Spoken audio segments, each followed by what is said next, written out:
Yo, what up with y'all, bro? What's going on? Yo, shout out to Demetrius Parham, bro. Off the rip. Appreciate you, brother, for the 10. Thank you.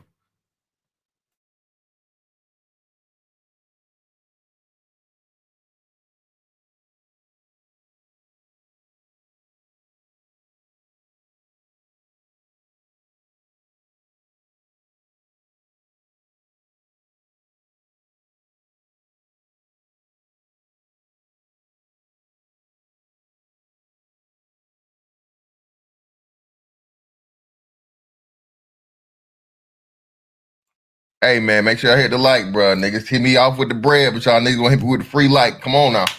Goddamn. The likes are free. Every nigga loves free, man. Shout out to everybody in the building, man. Kill Deuce, what's up? Reggie, what up? Alexander, Rendelexer. That's okay. What's up, bro? What's going on? Little Rock, what's up? Jimmy Olive, what up? Jason, what's up, bro? Man, get him out of here. We ain't buying shit, nigga. Like, no Birkin bags here. That's a car. Shout out Zone. Go ahead and do this shit so Zone ain't got it. Shit, hold on. There we go. Hey man, so appreciate everybody that came through yesterday. Showed love, man. Yesterday was a huge thing, but I think we had like 1,200 some odd people in here. Shout out to Times for coming through. He reposted the thing over on his video. Appreciate Zone for letting me know that, taking the snippet, whatnot, what have you. And again, man, it was a great conversation yesterday. All right. You know, getting the word from the horse's mouth, as they say. But let me give y'all my take on this, right? As to how all of this can be avoided. All right. And, this is going to be strictly me. This is life advice in my 37 plus odd years of living that once I understood this, my life got a whole lot smoother. A lot of people won't understand it, man. A lot of people just think that you're just nonchalant or you're lazy or you don't take things serious and there's other things. And again, nothing I'm saying here is new. Okay. But even though it's not new, you get people that write books every day saying the same shit I'm saying and become a New York Times bestseller. You know what I'm saying?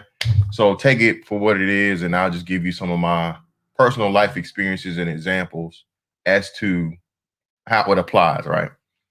So for y'all that don't know, 17 years in the Navy, active duty service, that's been my career. No breaks in service, no nothing. I didn't, as much as I wanted to get out at the 10-year mark, I couldn't. Well, not I couldn't. They took too long to reply to me on a damn on the application that like the little local contracting thing. And they replied to me like I think a week or two after I had already reenlisted, signed my reenlistment contract. So, and pretty much was hiring me to let me know, hey, you got the job. But I didn't have the job, motherfucker, because y'all took too long to damn call me back, you know. So I ended up staying at the job I didn't want to stay. But lo and behold, again, look at God. I know you Bible niggas, you hate God niggas. Calm down. I know. Ain't no God, nigga. I understand. It is what it is. But um, I'm a strong believer in when it's your time, it's your time. You know, that's life events, that's life itself, and even death. Okay. No matter what, we all have pretty much a um determined amount of time on this earth. You can't shorten it, you can't extend it. Well, how can you say that? Man, it's people survive the craziest of shits, bro. You know what I'm saying? It's people that shoot themselves in the head or get a knife going through their fucking brain and they survive. And then, like you say, a person gets a cold or some weird ass disease and they up out of here, right? So that's my philosophy as far as, life and how life goes. One of the biggest things I start understanding and learning, man, and this is a saying that I have, man. And I don't hear, especially with black people, a lot of people saying this, but again, with black men, bro, if more black men took on this attitude, we'd be a lot better off, a lot more successful. We'd expand our thinking, and we take a lot of the limitations off of ourselves. Um, the majority of black people grow up in the hood, around a bunch of niggas. Um, Not necessarily impoverished, but at the very least, lower to upper middle class lifestyle for the most part. Hell, that was saying, in the 80s and 80s and early 90s before inflation got crazy. You know, man, could you imagine what people would do if gas was less than $1 in 2021? You know what I'm saying? I think motherfuckers, it will be a riot. I think people will be fighting people, you know what I'm saying? Just to get the gas for less than $1. Instead of being like, hey man, it's more than enough to go around, and this is the price, and they're gonna come refill it. The first round of that shit, there'll be niggas getting shot and beat up over $1 gas. You know what I'm saying? So just the I guess growing up as the 80s babies and early 90s or whatnot, what have you, I guess help make it more realistic for me to have this understanding of philosophy, right? So me doing this Navy thing, bro.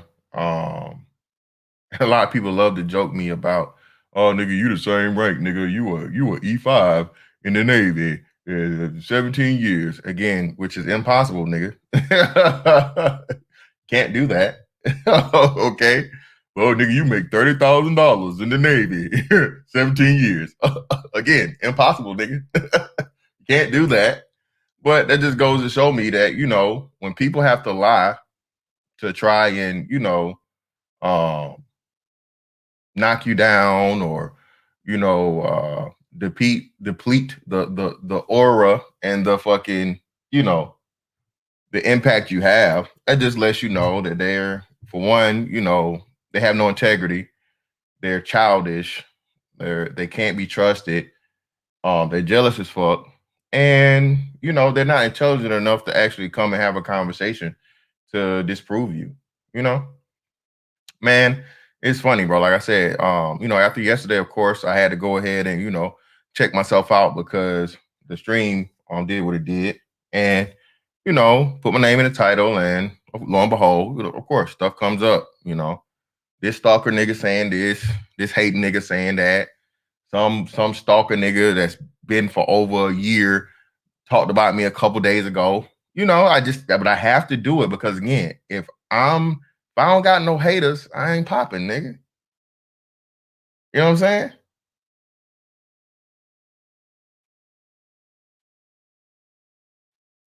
If I ain't, if I ain't got no haters, man, I ain't doing nothing right. I ain't getting no traction.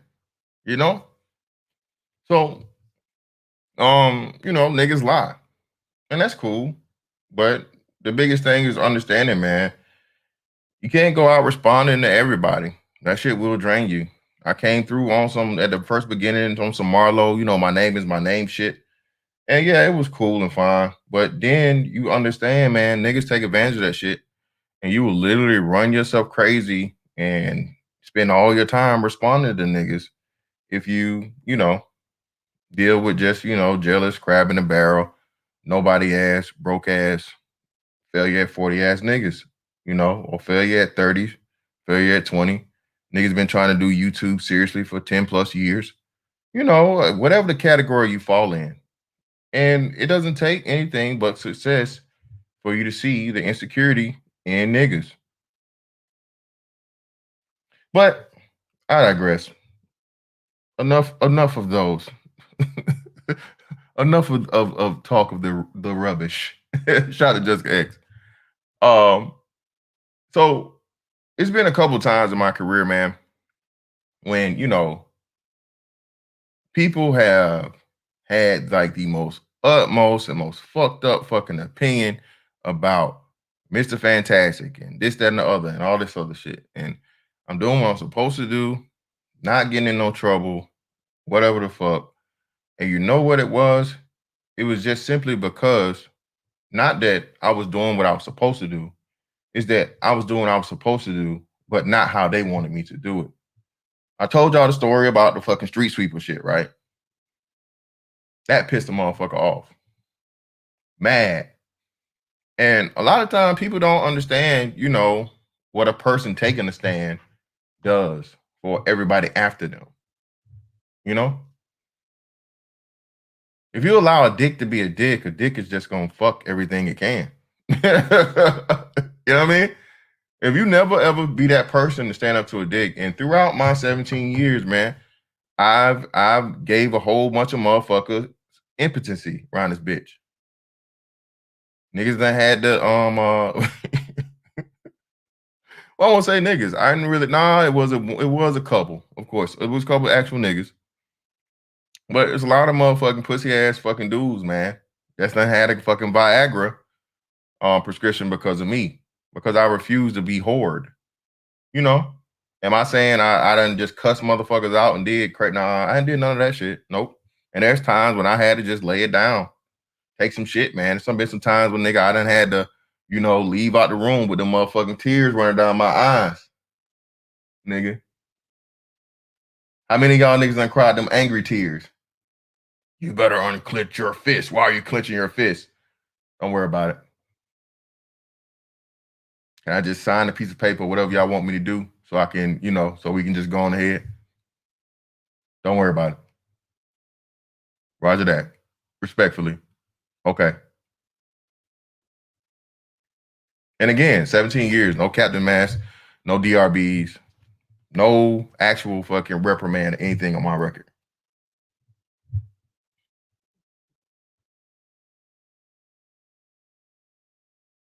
But we had the thing, the street sweeper shit.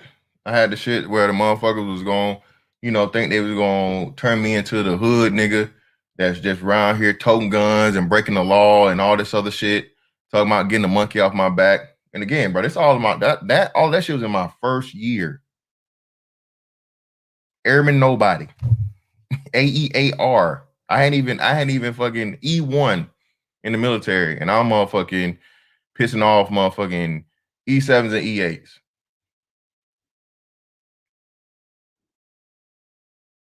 But to me, it was like, hey man, the worst gonna happen is what?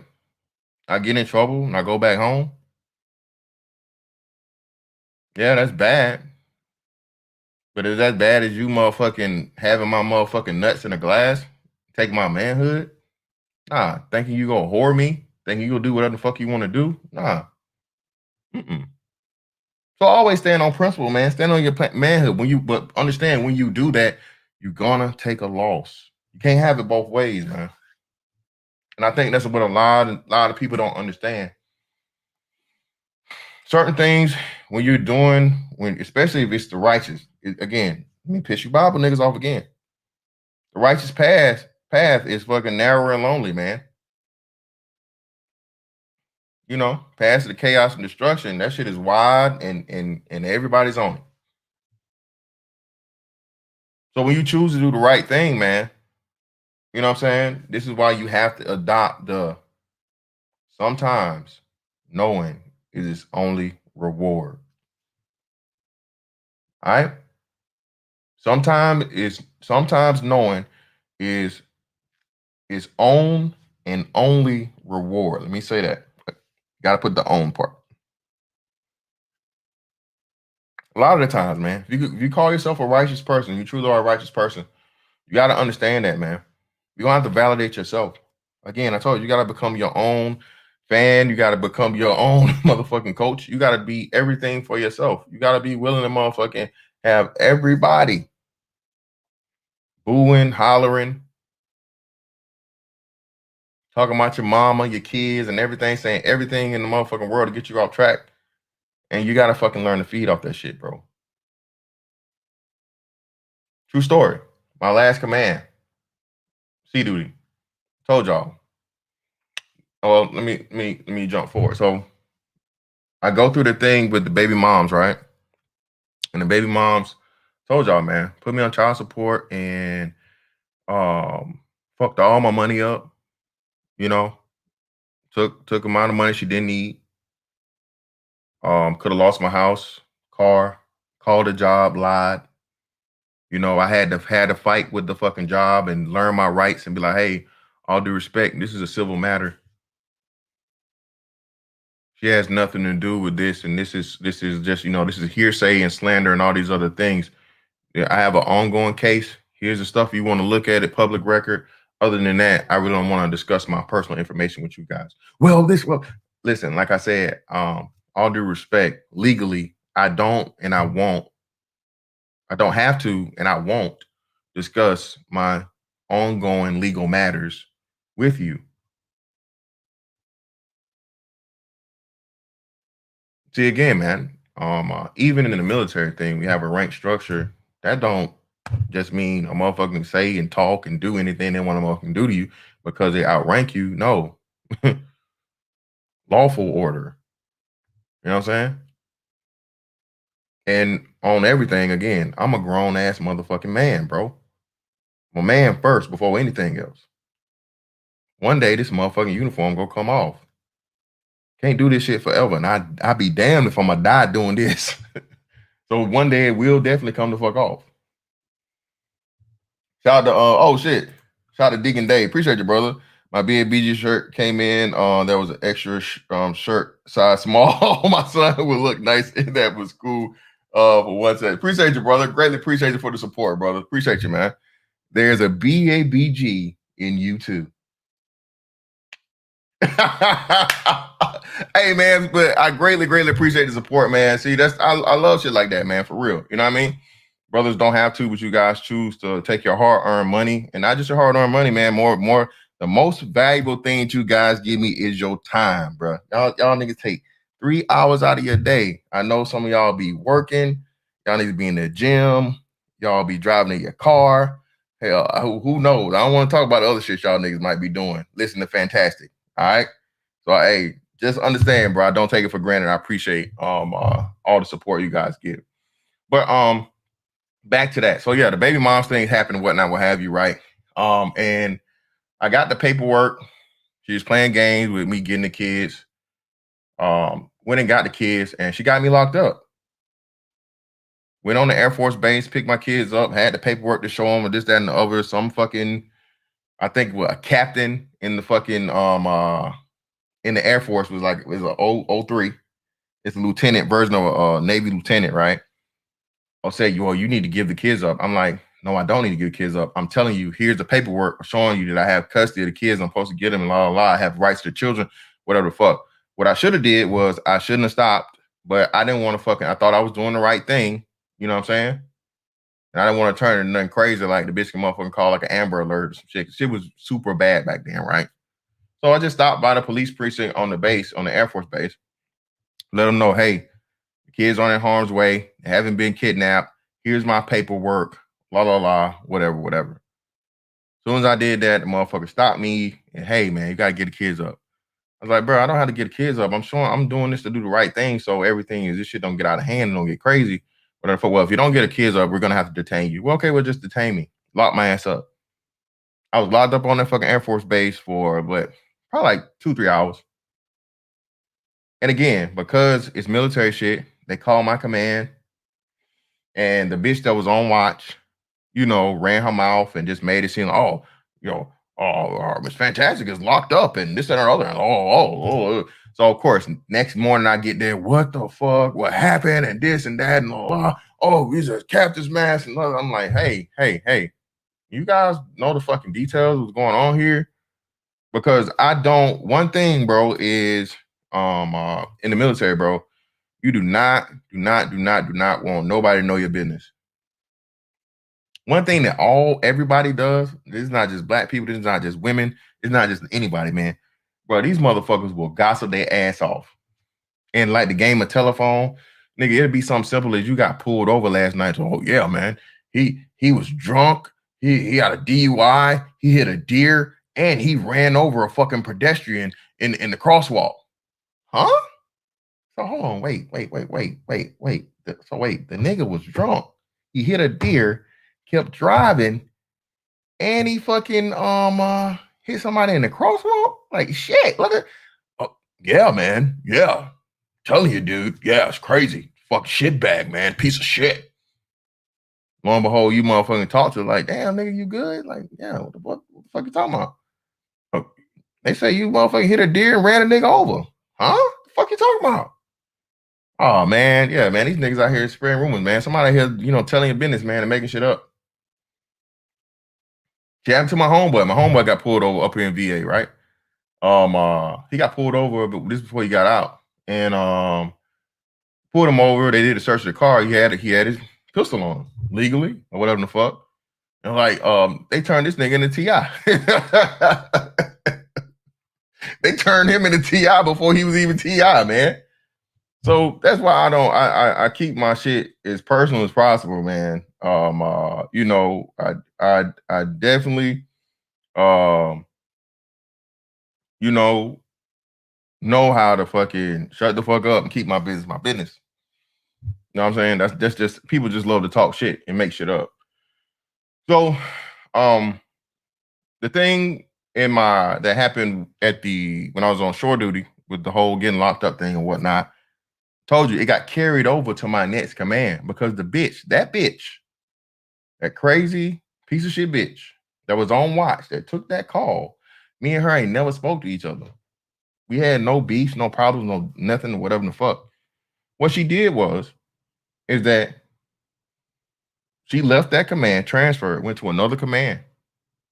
And first thing she did when she got in the door is, and I guess my name came up on the thing about I'll transfer to the same command, is this bitch tore me down before I even got there. Tore me down. I was a piece of shit. I was getting locked up. I was this, I was that. I'm not paying my child support. Who knows? All this shit to this bitch, just straight lies, right? And I check into the command. I'm doing my job, doing what I gotta do, supposed to do, right? And evals come around and it is what it is. Welcome aboard, P. Get calls and shit or whatever the fuck. I think progressing and whatnot, what have you. And then we go on deployment, right? We go on deployment. This bitch finna retire in like less than a year's time. So what does bitch do? She do what a bitch does. She fucking she cries, I can't do this, I can't take it all. This is like a 18, 19 year first class, some shit, right? So they come to me, sit me down, say, hey man, look, we need you. We need you. Yeah, you haven't been given a lot of opportunities, here at the command. We understand that, and we take responsibility for that. But we need you to, take these guys that's on here and get us through this deployment, man. We need you. We need you. You know what I'm saying? And I told you they put me LPO at sea as a fucking E5 with all the people that pretty much, what I'm saying, I've been working with. I don't think I had that many people that was really seasoned. All the people I had, bro, I trained those people. I built them motherfuckers up, bro. I had no trucks, no horses. The E5s I had just freshly made E5s and they was not from the platform. Yet still for 9 months, bro, with the oldest motherfucking helicopters in the Navy at the time. Got them through that motherfucking deployment. I think we might have missed one event, possibly. I told you I almost had the motherfucking little fella Federation ass motherfucker, man, push me on the flight deck. And I swear to God, bro. Again, you got to learn how to fucking. That's another great thing. And this is why I say a lot of black men need to join the military, man. It teaches you discipline and it teaches you that you don't have to always react as much as you want to. Is it worth it? Especially if you know how it's going to play out.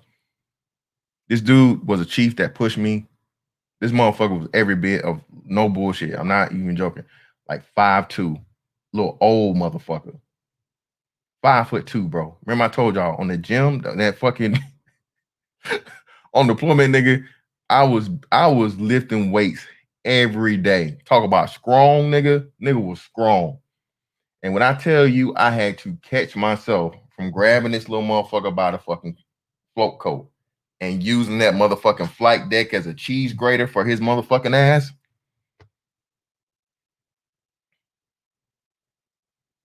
I did it. Did the right thing, walked off, had the racist ass motherfucker follow me down. Hey, get your ass back up there. I said, hey, man, listen, I don't know if you saw it. This motherfucker just put his goddamn hands on me, man. And I just need a minute. No, you're going to get your ass. That's an order. And la, la, la. Stop being a bitch. I said, you see a bitch, slap a bitch. Oh, I'm going to write you up and put your... Go do it. Go run and tell, bitch. Go run and motherfucking tell. Like a hoe. I'm trying not to fuck somebody up in this motherfucker, man. Get the fuck out of my face. So, of course, not only did he go get somebody, he went to go get the motherfucker that pushed me, right? So, we in a fucking little bit of space, right? Under the catapults. So, we are on the fucking, shit, what's it? 05? What's right under the flight deck? Y'all help me out. What's the level right up under the flight deck? Shout out to Snuggles. I had to super chat you once you said LPO as an E5. I don't think people understand, but I do, and I'm proud of you. Appreciate you, bro. Not a problem. Man, you know they ain't got no smokers no more, bro. Nah, man. Book of Rhymes, it ain't even worth it. So anyway, the motherfucker tried to corner me in the fucking thing, and I backed up because he kept walking up on me. And I got to the point where I was like, hey, man, I can't back up no more. You step forward again, I'm fucking you up. And I fucking, you know, and he understood then, like, damn, this is a small space. This motherfucker is literally looking down on the top of my head. If he fucks me up, nobody's gonna save me. And that's why I told y'all, remember, I always put this out there. If I ever put my hands on somebody, okay, I'm gonna get every penny's worth of the money I'm gonna lose out your ass. Every penny. You know? Half month's pay times 2, reduction in rate. So, nigga, I'm gonna need you to add up. That's gonna be tens of thousands. You want that ass whipping? Nah. I gotta get all of that. And he, you know, then tried to go the other route or whatever the fuck, blah, blah, blah. And of course, shit is going crazy, haywire, right? Everybody, we got other officers and shit. Hey, what are you doing? Oh, that's a chief and this and that. And I'm like, hey, sir, you really don't even know what's going on, but hey, you got it. Walked off, is what it is, right? And at the end of the day, like, you know, hey, everybody came and fucking sat down and had the conversation. I was like, hey, man, y'all run the tape back. I ain't lying. Fuck I'm gonna lie for? We in the middle of the motherfucking ocean. I've been doing this shit for this motherfucking long, bro. Why'd I just snap and just do something stupid? Like, come on, man. Y'all not finna fucking flex this shit on me. Look at the tape. That's all I gotta say. And of course, shit got swept under the rug for him because he was in the wrong. Went on about my way. Didn't really hold no grudge and, you know, did what I had to do. They ended up capping me off of that shit, even though I told them I didn't want to. But again, your time and God's time. Lo and behold, had I not, I would have been fucked. Because I was planning on getting out at the 15-year mark, taking my fucking severance. Because back then, that was a thing. But that changed. So what would have happened was, I would have been fucking stranded out had they not capped me. 15 trying to still motherfucking make first or whatever, which I would have fucking made it. with the eval I had or whatever the fuck or whatever. That wouldn't have been a big deal. But still, I would have been delaying it. And then too, versus getting fucking mapped. Was it still? Yeah, it was mapped then too. Immediate pay and all this other shit, right? So at that same command, bro, I get mapped and shit or whatever. The dude made first off the exam like a cycle before I got mapped. So they make him, he show up, he came off of recruiting duty. Never been on the platform. This dude, never been work helos. He had not even been turned a wrench or did anything on an aircraft for over 3 years. But because of the rank thing, they made him fucking LPO. Made him LPO and shit or whatever. So, still, I'm the horse. I'm the motherfucking truck. I'm the motherfucker that everybody's calling if and when something's wrong to figure shit out. And mind you, we switching over from brand new aircraft now because we switching over from Legacy to Sierras, right? So still doing that shit or whatnot. We're having this little Elmer Fudd piece of shit ass motherfucker check in as a new chief. And again, I told y'all, man, I don't lie to y'all. I give motherfuckers complexes for real. And due to the fact that, like, I'm this big ass black nigga, and it's just like, I'm not a buddy guy. I'm not a hi chief, how you doing? What's going on, man? Yeah, hi, nice to meet you. Glad to see you. Oh, nah, I'm not I'm not fucking I'm not sociable at all, especially at work, man. Work is meant to be that extremely professional, motherfucker. So I learned this shit a long time ago, bro. The CEO had came through with a battery locker, bro, right? And we were all in there or whatever the fuck. And he's just doing rounds, walking through or whatever, right? And these motherfuckers end up calling me in the fucking what is it, CMC's office or some shit the next day. He was like, yeah, man, hey, I noticed yesterday your military bearing was off because you weren't saying sir and everything to the CO enough. And I said, huh? I said, I wasn't saying sir enough. I said, Master Chief, the CO was doing a walkthrough and he was literally exchanging in jokes. So I'm like, I'm supposed to laugh, ha ha ha, sir. Oh, sir, that's a good one, sir. I'm like, are you serious, Master Chief? Well, you just need to, check up on your military. And again, motherfuckers, this is the best thing, bro. Niggas, people will never ever. Most people cannot admit when they wrong, bro. Most people go through their whole life not ever taking accountability for shit. And especially in a rank structured shit, man. Motherfuckers never gonna do it. So from that day on, man, for me, especially a motherfucker outrank me, especially like senior enlisted or officers or whatnot, there is no joking. There is no fucking what's name. There is no buddy. I don't fucking trust you. Because something even as simple as fucking having a fucking, back and forth jokes, you expect that shit to be on some dick sucking shit. So you know what? Nah, nigga, I just won't participate. Oh, did you tell it? Yeah, sir. How you doing? What's going on? You everything okay? Yeah, everything's great, sir. Yep.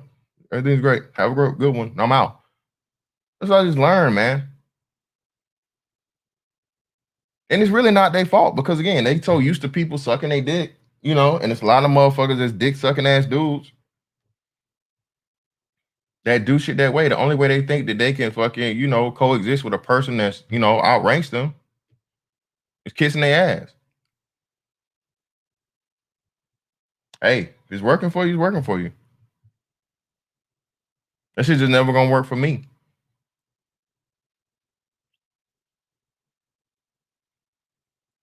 So we had the command or whatnot, what have you, and little Elmer Fudd motherfucker, he got mad because my fucking car fucked up. And I had already chopped it up with somebody else about it that I was cool with. You know what I'm saying? And just in conversation, not telling somebody else or jumping him or whatnot, what have you. So I was like, hey, man, I need to go back down to Florida so I can pick up my other car because this car just fucked up. I don't have no transportation, whatever. I can't afford to keep renting a fucking car every day, so I need to do this. But he was figuring out since he didn't find out first, this motherfucker got a fucking hair in his ass. And this piece of shit, man, you know, pretty much railroaded me, man. Fucked me over. And it was to the point of where it came to try to get me about some fucking insubordination to a fucking officer or some shit because me and the officer had a fucking conversation. And I'm like, hey, sir, oh, that's what it was. We had the PRT coming up. So they was like, oh, well, we don't need to take you leave. What about the PRT? And I'm like, bruh, motherfucker, I have never failed a fucking PRT in my career, bruh. Are y'all kidding me? Like, I can just take the early one. I'm telling you, I need to do this shit for the sake of getting a car or whatever. And they give me the runaround. And what I didn't realize is, and this is what people don't understand too, man. I understand setups very well because the shit doesn't happen to me so long. So once it's there, you really don't see it, but you see the seeds that motherfuckers plant, man. Seed planting is a motherfucker. And again, most people don't have the motherfucker eye to understand and see it from how the game is being played. I keep telling y'all, now you see me treating a card trick. That's how a lot of shit in life goes, man. But most people don't have the memory to keep up with or to understand the important parts of shit, man. You know what I'm saying? The important parts of shit that adds up to the thing. That's why I told y'all about the whole Mike situation was on some fuck shit. And again, I just heard. So apparently Tommy knows how to use a fucking Yeti mic. So if Tommy's using the Yeti, it's not a problem. But I digress. I'm not even go there. That's funny to me. Again, y'all gonna come to see, man. Like I said, I am an excellent judge of character, bro, because I've seen all the fuck shit that people will do. Not just the fuck shit. I've seen the good shit people will do too. And this is man, woman, black, white, Asian, young, old, whatever the fuck. Everything, man. I seen it. I pretty much seen it all. And it's things that a lot of black people don't ever get to see because you're not nothing but around niggas. And not just niggas, but shiesty niggas. Struggling niggas. Barely making it niggas. Non-successful niggas. The successful people are very few and far between because it's just your surroundings and your neighborhood, your upbringing. So once you get out of that shit, man, you get to actually see the full spectrum of like human interaction. You know what I'm saying? But anyway, so dude set me up on that shit, right? Wrote a statement on the shit or whatever, like, hey man, it's some bullshit or whatever. Of course, I put it in the right with the business. Like, there's no way I disrespected this guy. Simply said this and I did this verbatim and whatnot, what have you. Come to find out, not only was this motherfucker a piece of shit, the officer was like a fucking racist piece of shit. Because the same cat that I talked to and I told, right, he said some fucked up shit about him after he made chief. Talking about, yeah, this motherfucker's got lazy since he's made chief and blah, blah, blah. And he was on the desk and he heard him say it. Which possibly it wasn't no fucking mistake. He purposely did the shit. And lo and behold, too, dude ended up becoming a fucking LDO, became an officer. And he was just pretty much like, hey, man, y'all let this motherfucker know. Whoever needs to let him know. I ain't gonna say it. But anyway, there was some words said. So I was working for motherfuckers that didn't like niggas. And I put in a package for me to be the fucking maintenance man of like put like the number one fucking wrench turner or the worker as far as like, technical knowledge and all this other shit. I put in for that for 1 month. They tried to make me like Sailor of the Year. And I was like, bruh, I don't want Sailor of the Year. I'm not gonna win Sailor of the Year. So I don't even want to be put in for some shit I'm not gonna qualify for anyway. But I do want this fucking maintenance of the year because like I literally like built up all these brand new motherfucking aircraft, got all the fucking blade fold fucking working. I've been on every fucking boat deck since I fucking been here. Finally, I'm finally a first class and shit, right? And put the package in, never heard nothing else about it.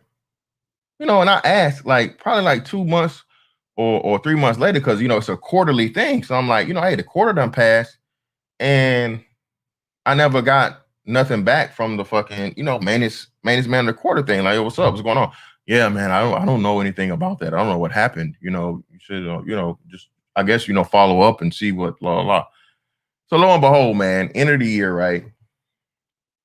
They come out and they're giving the end of the year awards, and they motherfucking say maintenance man of the year. And listen now, these motherfuckers purposely stop doing from the time that I put the shit in. They stopped announcing maintenance man of the quarter. They would announce fucking sell of the quarter. They would announce, Blue Jacket and whatever and everything else of the quarter, but they wouldn't announce fucking they wouldn't announce fucking maintenance maintenance man of the quarter. And I'm not even paying any really attention to it because it's whatever. I'm not, whatever. Lo and behold, bro, they gave that to the of the year award, and they gave the dude that again was a first class, never worked on a platform. This dude literally did hardly did any, if any, actual work on the aircraft, right? They gave dude the fucking maintenance man of the year award. And you know what everybody did? White, black, um, enlisted, officer, um, man, woman. When that shit was said, everybody turned around and looked at me. And they said that motherfucker's name, and that was it. That was my reward. That was my reward. That was it. I know what I did. The people that's been there, been around, and know the fucking impact and the shit I put into this shit know what I did. So that for me, even though I'll never get a piece of paper, shit never gonna be on the eval. And it's some other shit too. I gotta wait to say after I'm retired. I can't say it because the motherfucker's still in the Navy.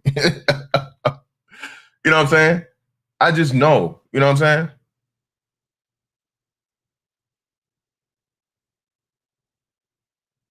You feel me?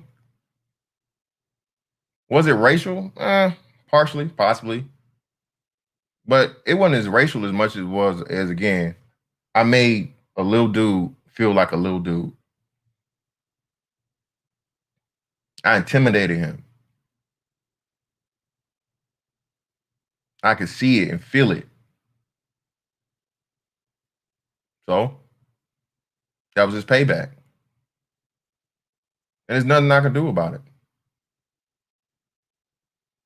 But hey, shit happens, man. You gonna sulk about it, you gonna cry about it. At the end of the day, this is what I said. Me getting that fucking award, you know what it wasn't gonna do? It wasn't gonna increase the money I made. It wasn't gonna have me from stop having to work any harder. I was still gonna be the motherfucker that was gonna be the go-to guy. I still had to keep that up. I couldn't just fucking quit because they fucked me out of the award. So what's the purpose in, you know, wanting the fucking, the piece of paper, or wanting the validation, or wanting whatever fuck else it was? I knew. And that's all that fucking matter, man. Mind you, it's important that you be realistic. Don't be up here lying to yourself, man. That's even worse failure you're setting yourself up for. You know what I'm saying? Worst failure you can ever do, man, is tell yourself you're great when you suck. Because eventually you have to show and prove. All right? There'll be some times you gotta lie to yourself, man. But again, if you lie to yourself your whole life, nigga, it's a lot of things you gotta change up. And ultimately, man, what you gotta understand is, bro, we only here for a certain amount of time. Who knows? You never know when that time gonna be up, bro. You go around looking and wait for everybody else to give you the flowers you could be giving yourself. That's why you plant your own seeds, bro. You know what I'm saying? Water that shit yourself. Keep the weeds motherfucking out of the way.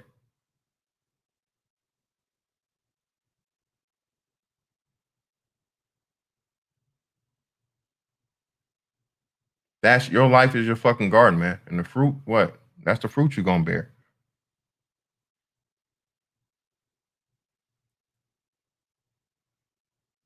If you wait on somebody else to motherfucking plant your seeds, how do you know the fucking fruit you're gonna get? You don't know what kind of fucking seeds they planting. That's why you plant your own.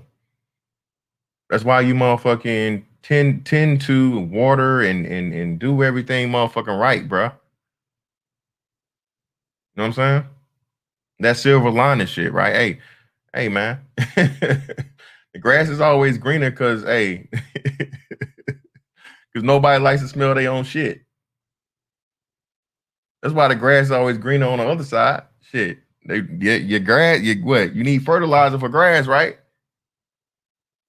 Using your own shit to motherfucking fertilize your own.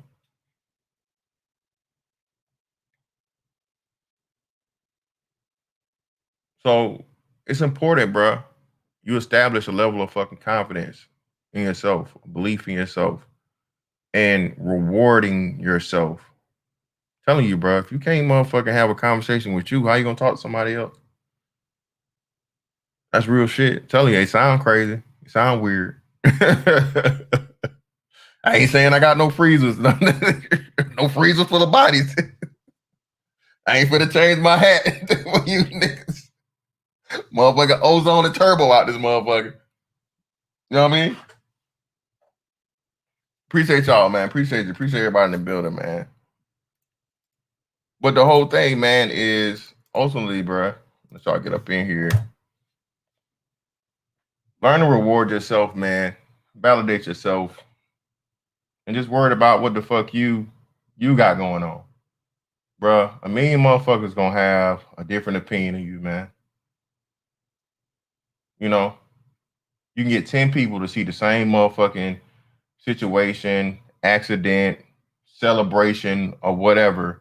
You know what you'll get? You get 10 different motherfucking answers. You get a motherfucker that don't know what the fuck going on.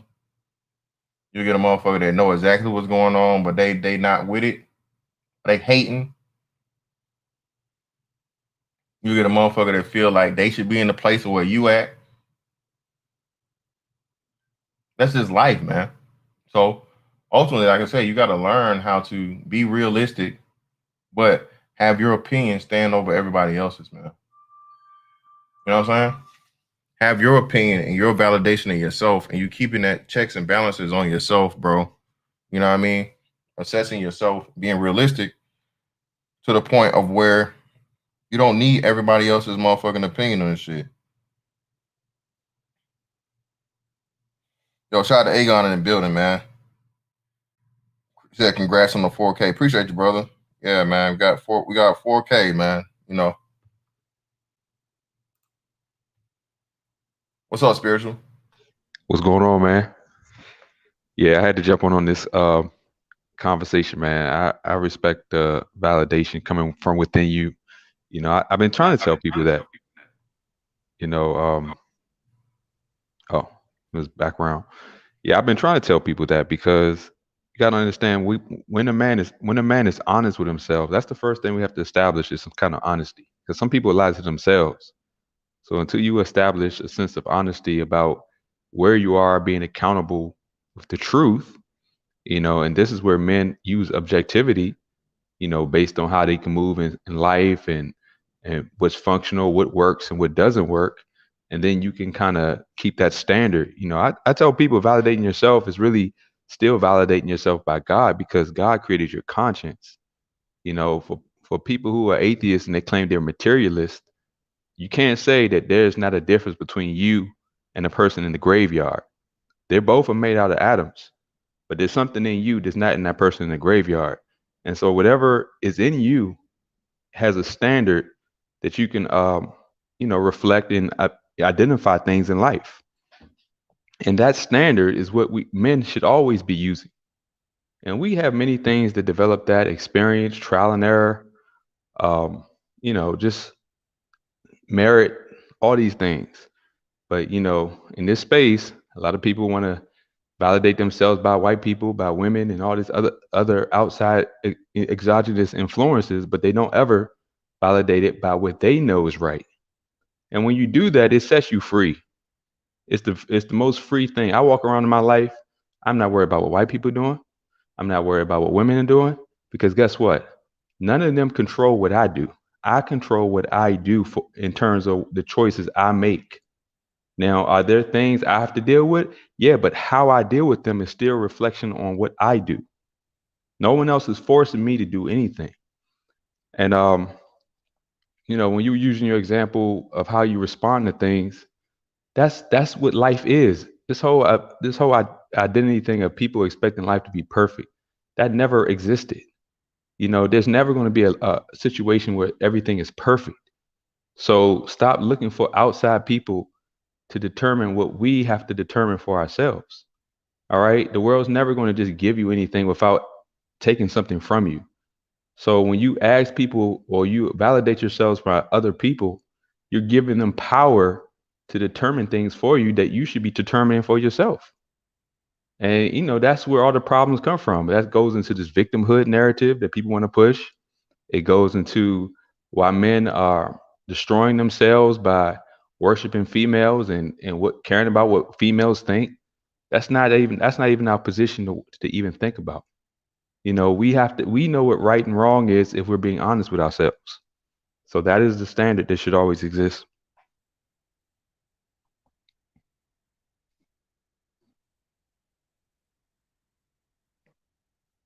So I had to jump on that. Yeah, my bad. Yeah, I was muted. Yeah, man. Like you said, shout out to you, bro. Far too often, brothers never get that foundation. You know what I'm saying? Because again, a lot of us don't come with masculine influence early, so you don't understand how to establish that self confidence, true self confidence. Again, not the peacocking shit, not the shit that's like you said, man, reinforced by females. It's Yeah. just that true natural self belief. Yeah. And hey, I can motherfucking, do anything I put my mind to. But like you said, a lot of brothers don't even get that confidence until it's a female involved in the fucking black community and in the black man dynamic. So that's why you see so many dudes so easily controlled by, what I'm saying, women, and so sensitive, man. Hey, yeah. Hey, look, it's sad too because when fathers, you know, masculine fathers who are productive allow their sons to do things, they encourage competition because competition gives you an objective standard where you actually rank, and it's supposed to destroy that feeling of you achieving something that you didn't work for. And when you put a child in competition as a male child, I should say, it should encourage that objective standard of you have to be accountable for what you do. And there are other people that have the same standard. So basically what you put in is what you get out. And it's not nothing free in life. This whole thing about free, that's not even masculine. We men don't even want stuff free because we know nothing is truly free. And you want to be Yeah, self-reliant. You want to control your life. And when you ask, the moment you ask anybody else for something, you give them control of your life. You can no yeah, longer do what you want. yeah, free and old, bro. You're not owed anything that ain't shit free. You have to work for it, bro. Yeah. That's something you and again, a lot of the times, that's why I say, a lot of the times knowing is its own and only reward. A lot of times, bro, you have to pay yourself because you're not gonna get the credit. You know what I'm saying? Nope. You're not Yeah, gonna that's get the credit, you're not gonna get the recognition. Somebody's gonna come through and try to take what I'm saying, show up at the last minute to, act like they was there the whole time, all these different things. You gotta be careful, bro. Again, like you said, man, and not only in rewarding yourself, you gotta learn to protect yourself because the longer you live and the time you get in doing something, man, the last thing you want is for somebody to be able to come through and take credit for something you toiled for and you did all this shit and whatnot, what have you, right. if and when you can, so by all means, man, whenever you put your name on something and you know you're the originator of something, you protect it and you guard it for all the life. But at the same time, man, once it gets out to the point of where, you know what I'm saying, recognition is what you're looking for, man, a lot of the times, bro, it's just not gonna come. Especially like And I said, if you're being righteous about it, or if you're doing the quote unquote right thing, or standing nowadays, like you said, in a masculine frame, bro. If you're gonna stand on some man principle shit, man, telling you, motherfuckers gonna take what you got, they're gonna water it down as much as possible, sprinkle some feminism on it, you know, throw and turn the motherfucking politically correct knob up to yep. fucking, you know, 9,000, and then, you know, redistribute. That's Yeah, the formula, man.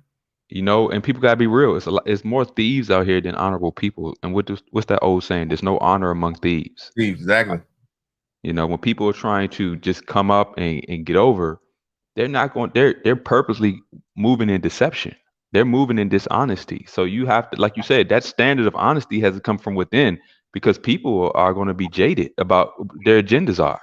So you know, I never. I'm telling you, being stoic and not easily being moved about what's going around you is true masculinity. You able to maintain who you are in any situation. And that's what people need to do. Stop with this conformity, negotiation, compromise mindset. If you know what you're doing is right, then you should maintain the course regardless of what's going on around you. Rebreeze, I need a scripture, brother. I need a chapter and verse on this. The Bible says we have to go to our enemies, aka the white man, for everything we need in Nope. life. No, it never So, said that. See, yeah, this is what I'm yeah, talking about. Look, man, chapter and verse, brother. like what are you talking about? Because you're taking stuff out of context, brother. I don't But even no, think you're taking it out of context. spiritual. Let's use this again. Like you said, emotionality, and again, victimhood, right? And again, not really picking on you, brother R Breeze. I mean, hey, you have right to your opinion and whatnot, what have you. But again, man, like you said, this is what I talked about earlier. Bro, you just can't make something up and make it true just because you said it, brother. Chapter and verse. And keep in mind, what the biblical society is not the society that has existed for thousands of years. So if you're even trying to relate something, like most people think the Bible promotes slavery, it never promoted the type of slavery that you realize. Being a servant, yes, people used to work off their debts. People do that now. It's called a job. It's called a 9 to 5. All right, you got a boss. You can call him your master. You can call him whatever you want. That nigga determines whether you eat and pay your bills. So stop playing about the way the world works. The type of slavery that people think about when they think about people in chains, the penalty was being put to death. To sell or mistreat, the penalty was death. And I can give you the scriptures for that. But all this nonsense about people thinking they supported the whole black and white paradigm didn't even exist during the time that book was written. Didn't even exist. This was among their own people. All right. This was what people worked for people throughout all human history. So what are we Yeah, talking about? slavery started in Africa amongst other African tribes. Again, so again, that's why I say, man, like you know, niggas is emotional and they follow the fucking media narrative and the bullshit. And again, man, like I said, very few people do the research to support or even, you know, find out the truth about this. They just go along with what tells them and they benefit from the fucking victim narrative, man. You know, and again, as a man, bro, you don't ever want to be a constant victim as a man, bro. It just shows weakness. Well, we got Aegon in the building. What's going on, Aegon? What's up, bro? Yo, what up, What's going on, bro? fantastic? What up, fantastic? What up, Hulk? Man, I just wanted to hop up here because what came to my mind with this subject of standing on your square was I just saw an interview with Ricky Williams, and he went through that 2 times when he first went to the NFL. He got drafted instead of taking a big max deal, like he'd have been the highest paid rookie ever. He went with an incentive based contract under Master P. Now people was like, why would you go with Master P? He a record producer. He was like, I want to do something different and change the game. And then with the contract he wanted, he was like, well, basically he had to basically have like a insane Hall of Fame career to basically get all the money that was incentivized. And he said he did that because he got tired of people complaining about athletes not earning the money that they're getting paid. So he wouldn't do that, and they still like treat him like it was nothing. Like they act like he was stupid. And then when he was like smoking marijuana throughout his career and kept failing. They was dragging his name through the mud and like disregard how good of he was as a running back and how much pain he go through because they kept giving him trash quarterbacks and they had to run the ball 40, 50 times a game, body all beat up. And then now we stand today is everybody selling marijuana. Yeah, that's another thing too, man. Like I said, you know, I'm not a big proponent of fucking the the I'm, extracurriculars. 'Cause I'm not I either. believe I'm not either. But if he was basically doing, I'm sorry, my bad, I cut you off. no, Sorry. no, you good. I'm just saying, yeah, from that aspect and that point, again, I told y'all it was crazy. It was a similar story to what Ricky Williams, because again, pain is a motherfucker, man. Like when your body's in pain, bro, I'm telling you, nigga, the worst thing I like, you know, like motherfuckers be like, I wish death on a motherfucker. Nah, nigga, I just wish you slip a disc in your back. Worst pain I ever felt in my life, bro, was slipping a fucking disc in my back. Nigga, I could not walk. Do you know what it's like to be a fucking grown person you're in so much pain you can't move your legs, my nigga? Like you don't have like you know what I'm saying, like some like your spine is severed, but just simple a fucking disc being out of your back, out of place, nigga, within like I said, 3 hours, man, I had nigga, I had two. Shout out to all the male nurses, nigga. And don't y'all better not ever joke a male nurse. They had to get two grown ass men, nigga, to come pick my big ass up out of a wheelchair and put me in a hospital bed. All right. I couldn't walk. So again, man, you niggas from here on out, from here, I'm wishing motherfucking slip disc, nigga. All right. All you stalking ass niggas, I'm gonna hit up one of these motherfuckers. I'm gonna hit up one of these witch bitches and get a motherfucking slip disc spell, bitch. Hey, all the witch bitches, hit me up. I need to know how much for a slip disc spell. God damn it! I'm you hating ass niggas. Y'all are on notice. You stalking, hating, all these fucking saying my name ass niggas. Be careful. All right, I'll have your ass slip a disc, nigga. But nah, man, yeah, the pain is a crazy thing, man. And I told y'all it was like the dude, man. That dude had a brain tumor, bro. Been in the Navy for like I don't know how long, and he took a bump, hit of that fucking cocaine, bro. And that was the only thing he could motherfucking stop that would stop the pain, because the nigga become numb to motherfucking good old vitamin M. For y'all to know what vitamin M is, that's Motrin. That's 800 milligram Motrin. And they wouldn't, you know, they didn't give him a CAT scan. They didn't do none of this shit. And dude got kicked out of the Navy, man. And like I said, within 6 months, he was dead. Right, man. It's like because I'm not with the extracurriculars either because I think it's overutilized. But for people that's in pain in like let's say recreational use, like I mean I'm not God, so basically do what you gonna do what you want to do. But basically to basically kind of like tarnish a dude's like legacy with that, you know? And then now everybody just talks about trading stock with it and building up their future with it, and they act like and they're not going to basically give them his proper. So they're not going to say like, "Yo, we sorry for doing that to you." You're not going to have everybody that basically did that to you, or like 5% of people come to you and say, "I'm sorry for what I said about you. That was wrong. I shouldn't have wrote that article about you. Say you gave your career up for weed and all this other stuff." And then back to the Master P aspect, it's like he's like looking out for his people, and he was trying to do something different. Now, like everybody give credit like LeBron and his type of contracts and all that other stuff like that when he was doing it back then, and it was like, no, he just trying to work with a rapper. Like look at him, like he's stupid. Why don't he take the big contract? But then they still gonna complain about athletes making too much money.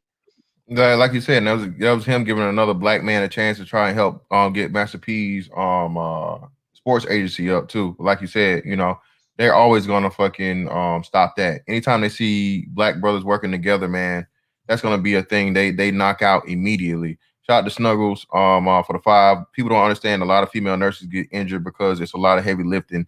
Men are efficient in nursing because of strength. Appreciate you. Yeah, man. Shout out to the goddamn male nurses, man. Oh shit, I was walking on a slip disc though. I was moaning and walking like, oh man, hey man, that nigga, that pain there is nothing like it, bro. But yeah, man, that's another big part. You can't a lot of times that when you are being that trailblazer or you're being the person to start something new, man. Again, nigga, that's a lonely walk. Yep. And that's why that's like Hulk said, man. This is why you have to be you know, you have to be solid in yourself, bro. That shit's hard. Again, it takes and I'm telling you, once you get it, you know you got it. And people hate it because they can sense it, but they can't get it for themselves. You know what I'm saying? Yeah. A true confident motherfucker, man. True confidence, not faking it, not fucking whatever the fuck. Motherfuckers can literally feel it, man, and it makes them uneasy because they know pretty much like, nigga, you're invincible. It's like a motherfucking invisible fucking force field for any fucking thing negative, because it's just like, hey man, what I mean, what you gonna kill me? I mean, you saying some words, okay? You lying on me? Like, what is that gonna change? You know what I'm saying? Yeah. And it's to the point when you understand and figure it out. Like, it's crazy ass motherfucker here, man.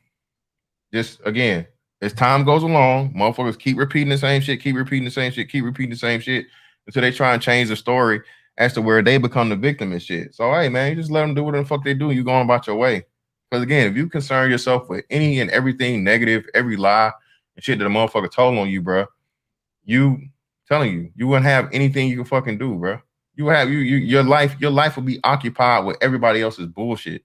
And that confidence, man, and that self-validation is what lets you motherfucking let that shit go. Fuck it, man. And not just that, self-control and discipline go hand in hand too, because when you strict with your principles and you strict with a value system and things that, you know, avoid certain outcomes and certain consequences, you know, you're basically keeping that objective standard about this is what I need to do something. This is the right way to do something.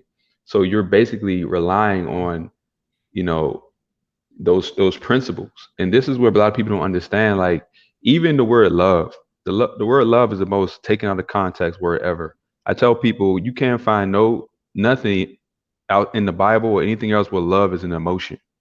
And if you want to talk about what the Bible says that love is obeying God's commandments and they're not grievous or burdensome. That's 1 John 5:3. And what that means that you're keeping an objective standard of how you should treat someone based on how you want to be treated.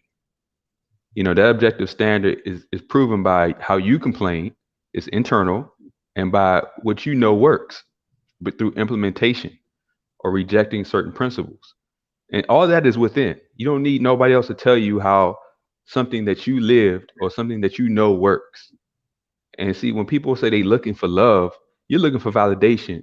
You're looking for somebody else to give you value. You're looking for somebody to tell you you matter. And this is where I have a whole issue with this stupid slogan, Black Lives Matter. Because you're telling somebody else to hey, doesn't my life matter? If it doesn't matter to you, then it doesn't matter. That's just how reality works. When you have to ask somebody, you're saying your life doesn't matter because it's on you to make your life worth something. Yeah, Yep. and that again, especially when you understand, like you said, there's this. It's a fucking double entendre, man. It's a thievery of an actual message to become a fucking organization that has ulterior motives that have nothing to do with the actual, you know, actual literal saying of the phrase. So that's a whole nother thing, man. But Aegon, you saying something? Go ahead. So, my bad. Yeah, I remember the like one of the first times I realized that basically you gotta just stand on your square, like even if you're wrong or right. I was in algebra 1 in ninth grade.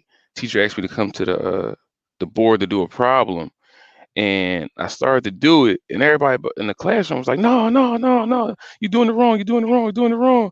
And I'm breaking down a problem and getting the variables right and whatnot, coming down, coming down. I got like 75% of it done. No, no, you're wrong, you're wrong. And I was like, I said I know this in my head, but they was all saying I was wrong. So I like I couldn't like I let it go, and I was like, I told the teacher I don't know what I'm doing, and then walked back to my the seat, and another person got up. The teacher called on to him, and now somebody like more popular erased my work, wrote down the same work, ain't nobody say nothing, and got the answer.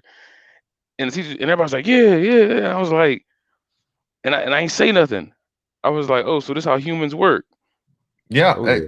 Again, listen, man. Like you said, bro, Aegon, once you figure this shit out, and especially with niggas, it's 10 times worse. Everything with black people, man, when it comes to the negative, seems to be amplified by like at least 10, if not, 10,000. But Yep. the popularity thing, man, and that's why I said for a lot of brothers, man, no matter what your status is or whatever, leave home. You know what I mean? Leave home and go do something outside of where you're from. The best thing I ever did, bro, was leave good old Macon, Georgia, because in there I was limited to what my childhood, my financial standing, the smart nerd nigga, didn't really again, wasn't really sociable, kept to myself, didn't talk much or whatnot, what have you. And no matter what I would have done, that's who I would have always been, because that's where people keep you, is where they feel like they're over you and comfortable. I told y'all, man, like I said, I can go back home or I have motherfuckers say some shit, you know what I'm saying, every now and then. Hey, nigga, I remember you from high school. Like, my nigga, high school, bruh, ain't you 40, nigga? What the fuck is we talking about high school for? Nigga, you 40. Yeah, I went away to college, and before I thought I was into different music, so I moved away. I played video games hard till I met other people. Like you get to know new perspective. I met a dude in college that I used to play RPGs. Dude had a controller set up where basically he would like have rubber bands on his like analog sticks. So it was PS1 back then. He had like rubber bands on his analog sticks, making his players run in the field, but also a rapid fire button to make them attack. So basically he'd be in class and be in the game be leveling up while he in class, and he'd come back to come back to his room, players be all 99. Oh, shit. I was like, oh snap. And then that's when I started meeting people from different places, listening to different types of music. And you meet like really smart people, like because you think that you smart coming from a small place, and you meet other people where the stuff that you think is deep, they just like, oh yeah, Yeah, yeah, hey, that's another big thing too, man. That's another important thing too, Agon. Like I said, man, you don't know what you don't know, especially like I said, when you know what I'm saying, when that's all you do know. You feel me? That's another big thing, man. Like I said, you gotta learn to be a competitor as a man, bro. You gotta be comfortable with, you know what I'm saying, recognizing who's better than you. Because when you're realistic and you understand, well, hey man, this motherfucker over here, he's really good at math. He's really good at science. Shit, I'm good, but I'm not as good as him. I need the motherfucker talk to this motherfucker, chop it up, or even challenge him on some shit. You know what I'm saying? And a lot of men too, man. Like I said, it's nothing wrong with camaraderie through competition. You know what I'm saying? not at That's all. iron sharpens iron, bro. That's a concept that all men, especially black men, should have. And I think if we started implementing that situation with each other more so than like, nigga, who the fuck you think you is, nigga? Or you got a problem, nigga? Or you're like, whoa, nah, my nigga. It's like, bruh, you do this well. It is what it is. Like, I'm just trying to improve.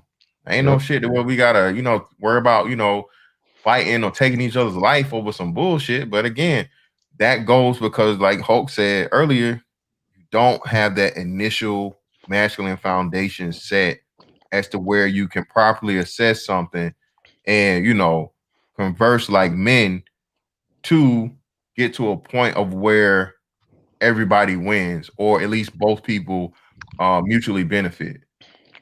And you know what's crazy in life? You talk about competition in life. Your first enemy and your first opponent is yourself.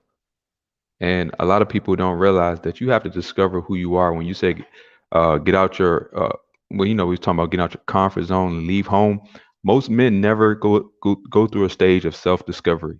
They're validating themselves by what their mother told them, what their family told them, what the school or whoever. You never really find out who you are, and therefore you never really know what your true purpose is in life. And then once you understand that, then you can truly understand everything that's within you, good, bad, or otherwise, and you can start to go through self-improvement. You can, and competition, like you say, is great, but you have to, the first enemy, the first opponent is yourself. Get this doubt, get this. My values determined by these people who don't matter. Get that out your head, man.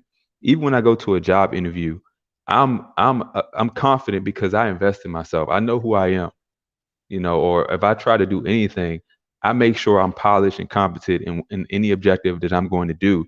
So when I'm in there, I'm enjoying the struggle. I'm enjoying the interaction, the competitive nature, because I've built myself like that, and that has to come from within. If you're not building yourself, if you're not strengthening yourself, if you're not being honest with yourself, then you're already defeated before you even step out in the world, because the world is just going to try to exploit you. It's going to try to deceive you, manipulate you, control you, and that's why a lot of men are failing, because they never really dealt with themselves, and they walked out into the world that's very cold and very evil, and it just wants to manipulate, control, exploit, and ultimately destroy you. And you're looking for that same world to be nice to you when it never was. Hey, yeah, man. Again, man, a prophet is not without honor except in his own town, bro. I'm telling you, a man, you will never be great around your own people, bro. They're gonna always keep you again as to where they felt like they was better than you, man. Shout out to little Big Nate, bro, for the $10 cash out. Greatly appreciate you, brother. We got Big Truck in the building. What's going on, Big Truck? Yeah, well, I'll just start off by saying good evening. And I was listening to your story, and you laid it out really, really well and everything. I think that's like one of the first times I heard you tell like a personal story or whatever. So I just like to say that was pretty good. And, Appreciate it. Yeah, well, this thing about self-validation and whatnot, I don't know. I guess I achieved that a different way, because the thing about it is when I was in school and when I was at work, it was like I was always in direct competition. It was like, because I worked in real estate mortgages, so we were always, competitive and this, that, and other. So, it's like just like I'll argue here, I'll do that shit in real life. Because the thing about it is, I don't like I've had battles with people in college classrooms. I didn't care who the fuck it was. If I felt I was right, it was a war. I don't give a fuck. And there's not much, like, nobody's going to physically attack me or nothing, because that would have been a horrible loss for them.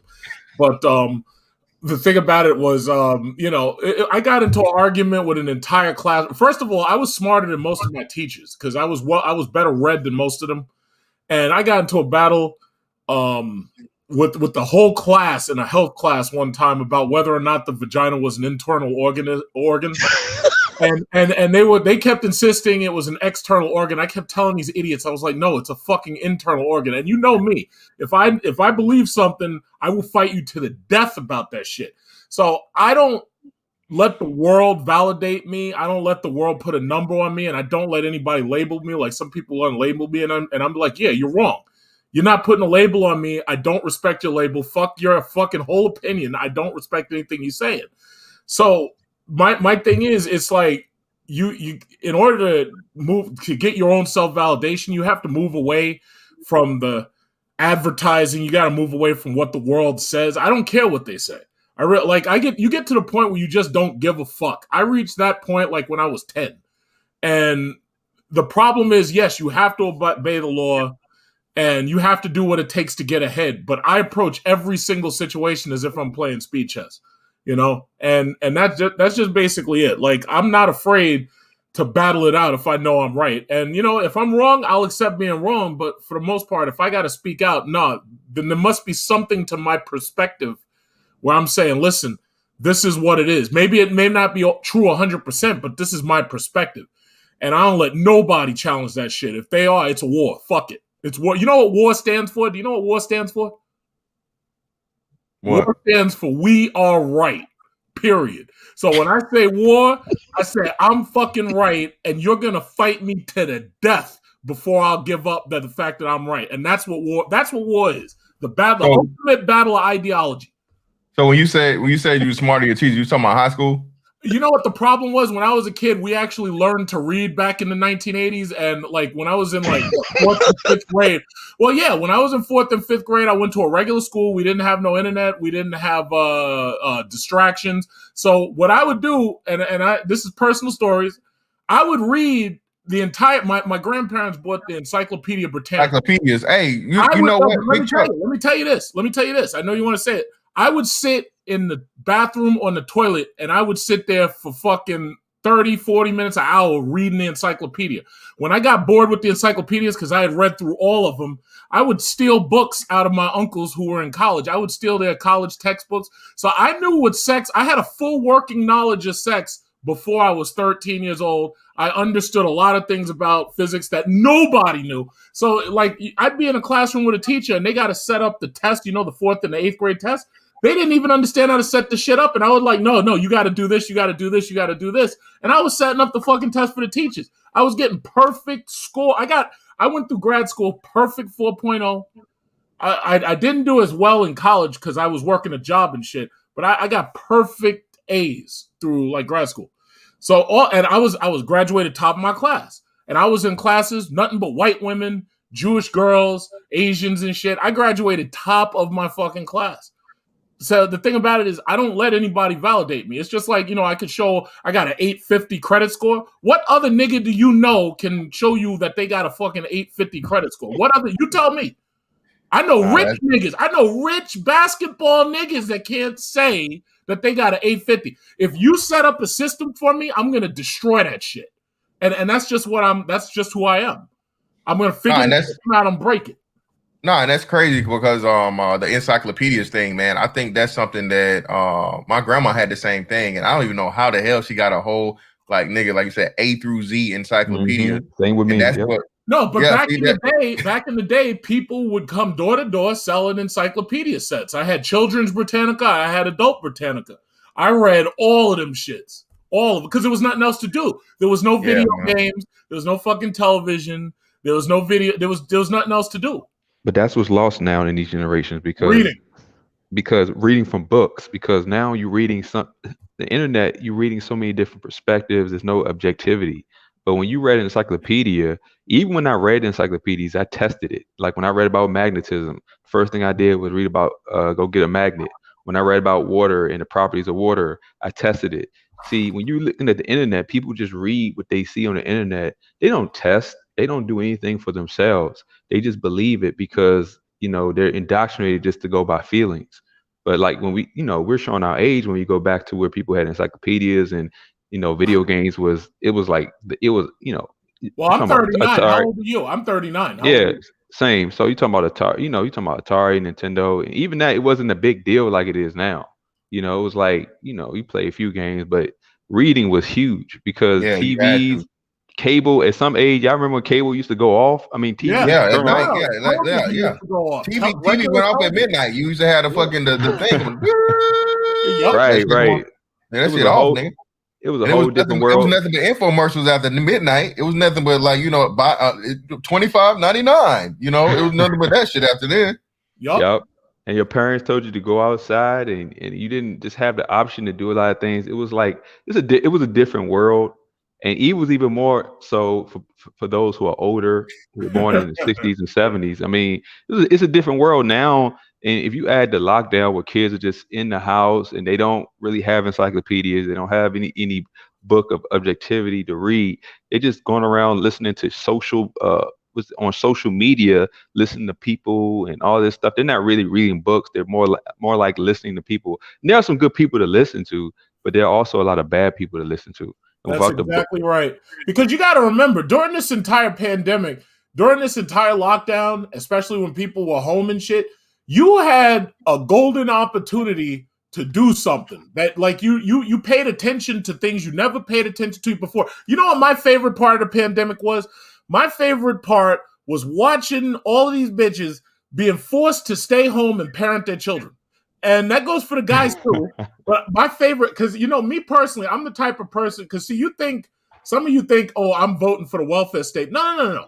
My end goal is watching the whole shit collapse. So my thing is, when that pandemic broke out, I was more than enthusiastic because I was like, oh yeah, this whole thing's going to fall apart now. And then they're going to be forced to act right.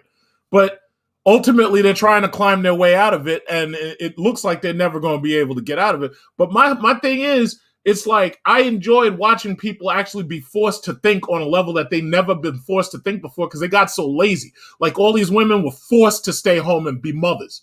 All of these fathers were forced to stay home and be fathers. That's the reason why domestic violence went through the roof. So we had a lot of those child abuse too. Child abuse went through the fucking roof.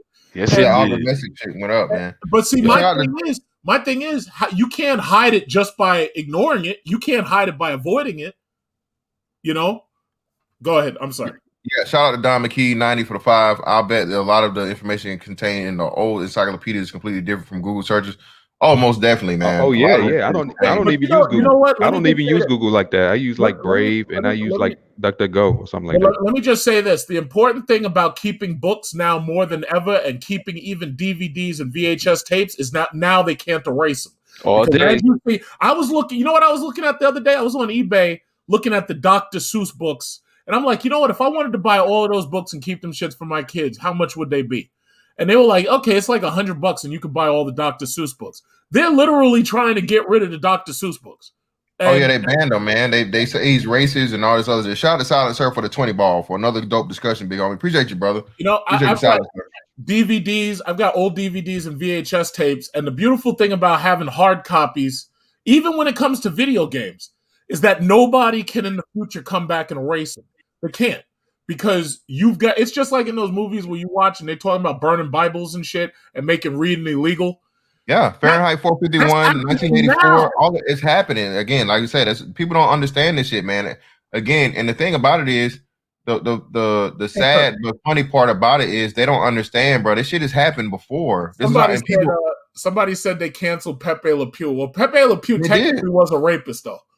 he was no damn rapist, No, he man. He wasn't. never raped anything. The female skunk was trying to get away from that motherfucker. He was No, locked it wasn't in a room. female skunk. It was a cat, and that was the funny part of it. Big Truck. Oh, He okay, thought well, it was a. He It was was the trying cat. to fuck that cat. Yeah. Okay. Well, But they damn. He was kidnapped trying. He was girls. trying, animals, not they taking animals. it, not He was forcing it. trying. That's called attempted rape. No, the hell it ain't, motherfucker. This No, check's called no. fucking man going to a woman. Goddamn it, Do you know what would Cardi happen B, if you were grabbing nigga. a Cardi woman B, and you locked in a room? nigga. Cardi B admitted to drugging Yeah, dudes, okay, man. that's assault with drugs and shit, and that's rape too. But what I'm All talking about is Pepe Le Pew is trying to fuck that cat. Yeah, but Okay. we know what it's about, man. Let's not even join that thing, Hey man. man, kissing is not the R word. It's not great, bro. Shout out to Snuggles. Do y'all think the problem is not that people don't know how to read, but people don't have the ability to comprehend what's being read? Oh man, Both. reading comprehension is horrible, especially for man. Bro, when I tell you, man, that people comprehension skills are just, and this was even growing up. So now it's almost non-existent. People have no idea about text, context, tense, you know, Nothing. No grammar. No grammar at all. Summaries, book reports, essays. there, and there, fucking Right. won't and want. Again, it's just so bad. But No, but that's fantastic. You know why that is? That's because the teachers don't proofread anything anymore. That's the reason. Because like if teachers used to sit there with a red pen and say, you know what, this shit is wrong, this shit is wrong, this shit is wrong, you're gonna do it over. First of all, you got kids that complain and then their parents buy into that shit and they're like, oh well, he shouldn't have to do it. And then second of all, they told the teachers they can't even use red pens no more.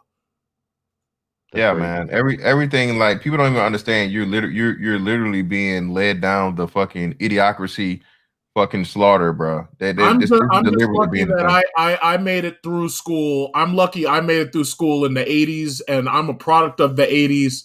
And if I was a product of this shit right now, oh my god, I don't know what I'd be a terrorist. Hey, but Probably. listen to this. It's even worse than we think, because what are the kids gonna do if the power went out? You know, when we grew up, you used to have big storms that knocked the power out for a while. You walk around with candles and all this stuff. These kids, they live off of electronics. Like, they're not going to think about grabbing a book and the power. They're going to literally have a psychological breakdown. No, well, Yeah, listen, man. in a power outage, you will be forced to think. It's just like I was saying before. It was like about the pandemic. When suddenly the entire system breaks down around you, it forces you into survival mode, and it forces you to think in ways that you never thought. No, it forces logical people to be It in forces survival mode. everybody. No, this pandemic is making people literally crazy No, because well, some of them are killing themselves, but we'll be a better species for it later on when we get them out of the gene pool. Now, as for the people who are able to survive this, we'll come out of this much, much stronger later on. Bro Truth's in the building. What's up, Bro Truth? Oh, shout out to Adonis, 190 911 for 2. Great is when someone says no and it's forced. Exactly, bro. Come on now. That's exactly right. When you put your penis in her vagina and she said no. Well, there was never any penetration in any fucking Looney Tunes cartoon, Big Truck. He So was Pepe Le Pew- trying. no, he was kissing, nigga. That's totally No, different. And he was trying to fuck her. And she was putting her feet no, on his stomach and trying to stay no, away from him. nah, no. There was no sex had in the cartoons, bro. But we got Bro Truth in the building. Go ahead, Bro Truth.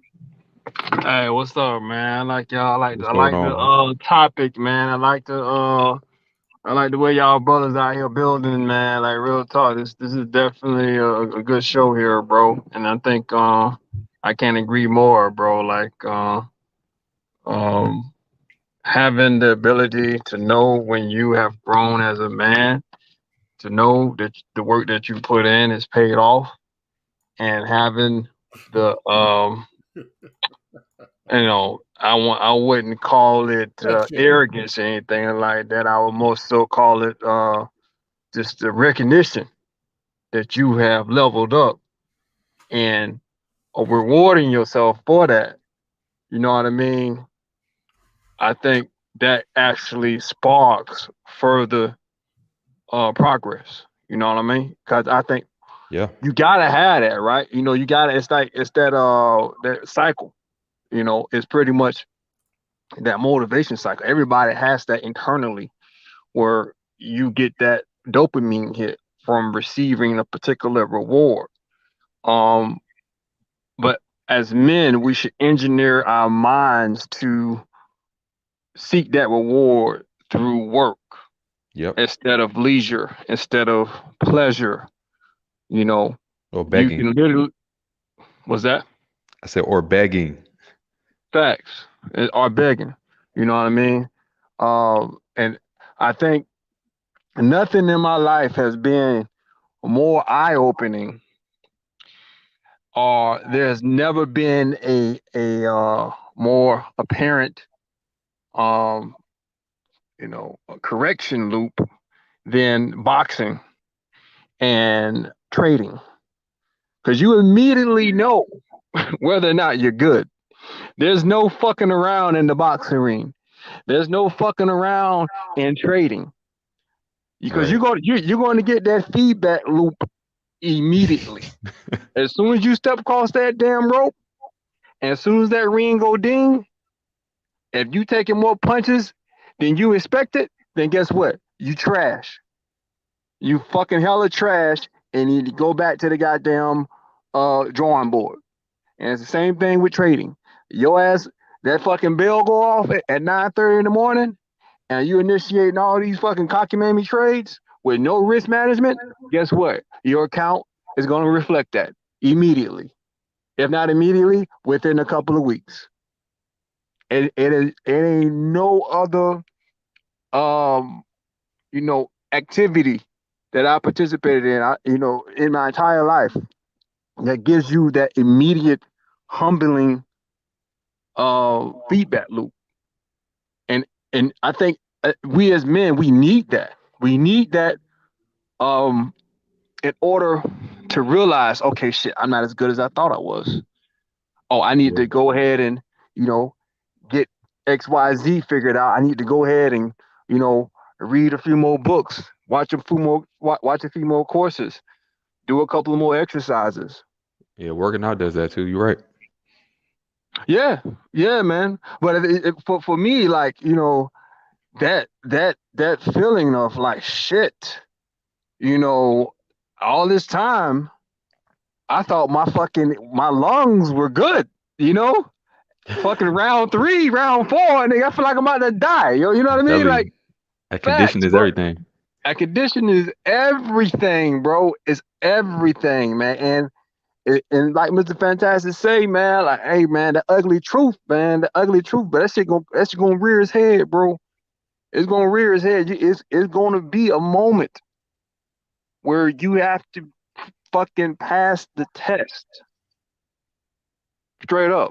It's gonna be a moment where you have to pass the test, and your results are gonna be evident. Either you're gonna be on the fucking canvas, or you're gonna have your fucking hand raised by the ref. either your fucking account is going to be getting margin called, or you going to be somewhere on the goddamn Bahamas with your fucking yacht. You know, it's either or. Yeah, man. Shout out to Snuggles again for the 5. The reason why I asked is because I have seen a lot of miscommunications on panels because people do not comprehend what is being said, or am I wrong? Nah, man. You're definitely not wrong. But yeah, what was the brother saying about this? Yeah, man, like this shit too. Listen, yeah, we all see Deshaun Watson is being set up. Like, listen, man, this whole thing, Deshaun Watson, T.I., even fucking Cuomo and shit, to like, man, again, this is their fault. Well, not Deshaun Watson, because Deshaun Watson wasn't on some liberal bullshit. But as far as T.I. and Cuomo go, man, they were pushing that agenda, man. Yeah, this is what y'all asked for, bro. This is your chickens coming home to roost. Y'all pushing this liberal fucking bullshit, and supporting that party or whatnot. And now what? And yeah, man, we got one of the loyal supporters on the panel. Oh, there we go. One of the loyal supporters, man. One of the motherfucking Democrat puppets on the panel. Mm. Yeah, okay, man. You must have missed me a little while ago. Hey, man, go ahead and represent for the LBGT crew, man. I mean, God, here we go. He's already that's what you voted for, man. That's what you voted for, man. You wanted these motherfuckers everywhere, man. You wanted them in the classroom. Hey, y'all heard about the there was recently, like today, my nigga, there was one of them motherfucking Transformers that ended up getting arrested. It was a judge, a fucking judge, that was doing the whole library reading and shit to kids. Guess what? What? A pedo. Came out, he was a freaking pedo. And he was a judge. Yeah. This is like the 5th motherfucker. You know how they do that whole library reading shit, man? The fucking they got an initiative, man. How is he a judge though? Like, well, he was a former judge? No, he was an active fucking judge, bro. What? Yes. Motherfucker was an active judge, bro. And he fucking volunteered to dress up and read to children. And have them, in his lap and all that shit, bro. And he found out he was actually transferring images and shit, bro. Wow. Yeah, so man. he just got caught up. He wasn't. So this just got. I'm looking at it right now. Wow. Yeah. Wow. Hold on. Here we go. Hold on. I'm gonna share it right now. Voted for the shit. He voted for that. I didn't vote for nothing. Yes, you did, man. You voted for all of it. Well, you know what? You were in the name on the ballot behind that motherfucking D. Behind that D, man. And you got the D. You know what? You got the D, all right. You fought for it. Nah, man. I ain't fighting. No motherfucking bullshit. You were a military tool who did exactly what you were ordered to do. I fought for the principles. I fought for the principles of my country. I fought for the fucking Constitution, sir. I didn't fight for no goddamn politician. Fuck a politician, man. I fought for the Constitution and my freedom as an American. Y'all niggas chill out real quick. Hold on, wait. Hey, hold on. Yeah, go ahead, hold on. Oh, he smoked somebody. He killed 2 people, bro. He killed 2 FBI agents. Oh shit! I ain't know all that. God damn. Well, I guess that Transformer was dangerous, huh? Yeah, nigga.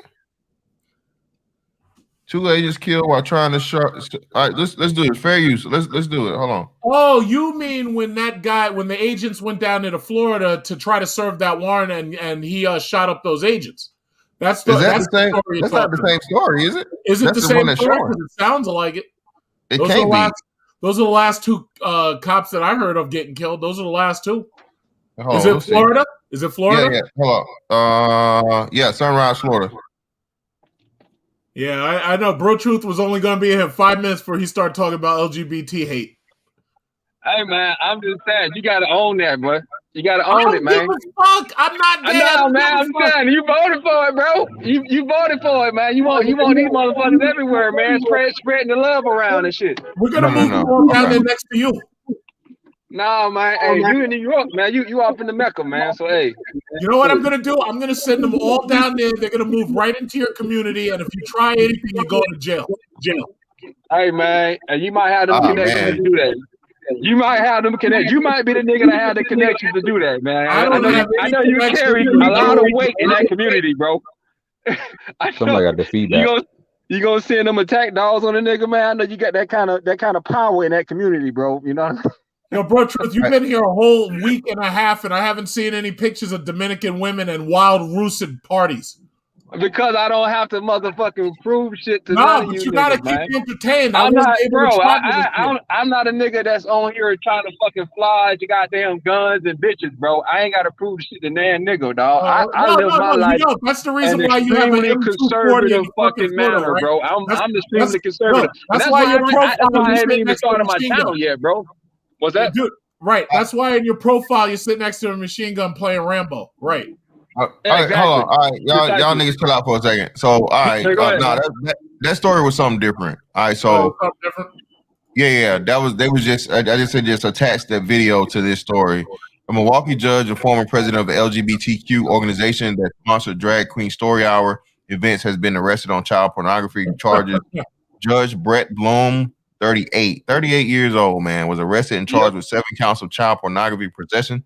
According to the Milwaukee Journal Sentinel, he is accused of 27 videos and a picture of child sexual abuse and a messaging app kick under the name Dom Master BB. Wow, bro.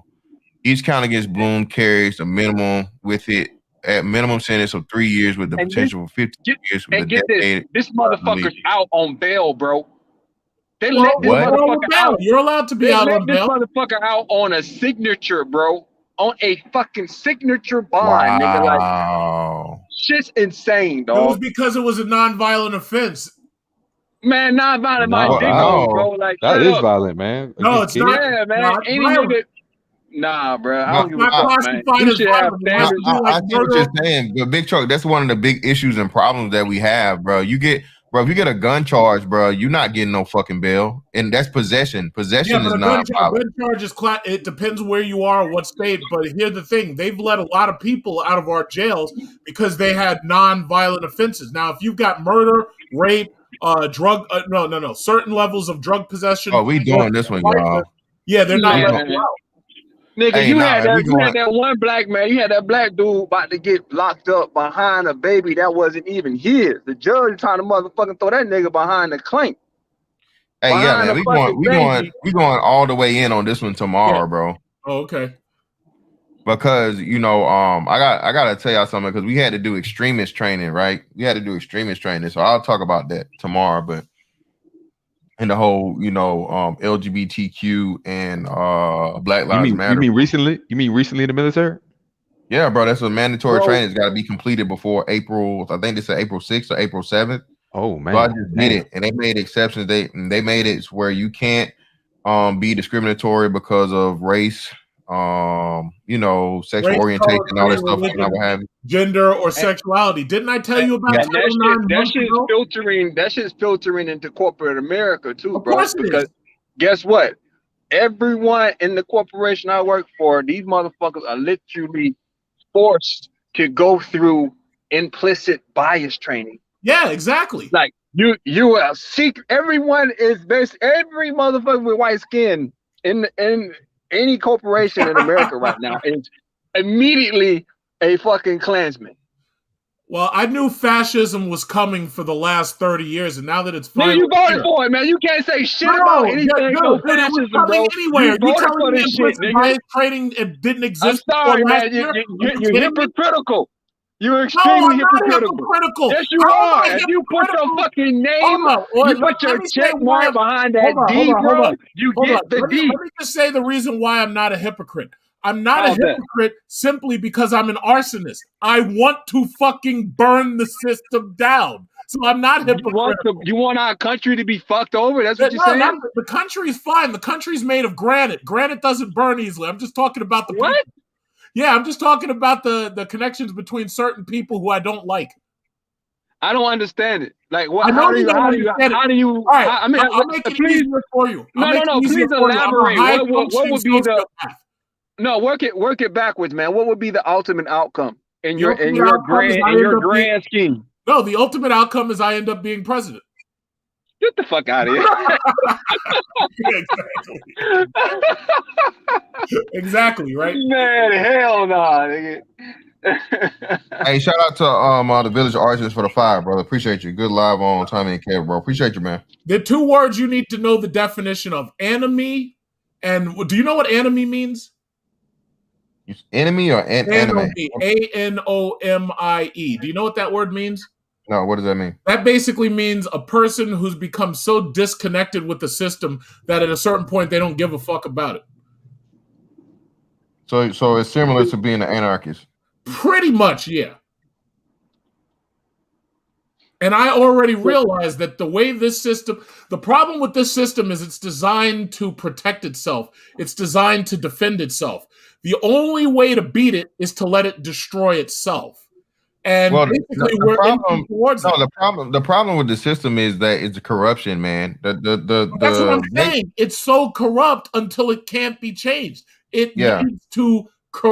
Well, what do you call it? The Great Reset. It needs to be. Yeah, reset. but then, the Great Reset is some other shit. No, that's no, not the really Great big that has deal. Reset nothing is to part of do it. with- It's part of it. It's Yeah, destroying. but that's No, it's not. definitely No, not. it's not. It is. No.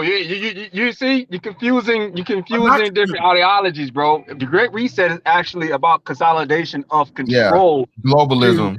Yeah, it's about but consolidation of you gotta control understand. to bureaucrats that have basically disconnecting your citizenship, disconnecting your right as an individual from being ruled by a representative, so-called representative government, because we haven't had that in a while. But Bro, truth, you basically, do realize we that basically removing all type of self-governance from the people and pushing it up to a bureaucracy, much like the EU. Bro, truth, how many Like- times have I told you that I knew that globalism was coming for like the last 25 years? How many times have I fucking told you that? I don't know, bro. I honestly Did you not hear me say it? I think when I told think you our so? conversations just fucking mishmashed together, Did bro. Like, you not hear me I say it? don't have any key moments of Did you? time. Well, no, then you need to get a better memory because I remember specifically saying Perhaps. that Trump took on globalism and globalism erased his entire presidency. I remember specifically saying that. So if you can't remember these things, you need to start taking beta blockers and omega-7. Beta box. This Man, where do you get motherfucker, this man. shit from, bro? Yeah, man. Where This do I nigga get it here, from? man. I'm a high-functioning sociopath who says anything I feel like saying.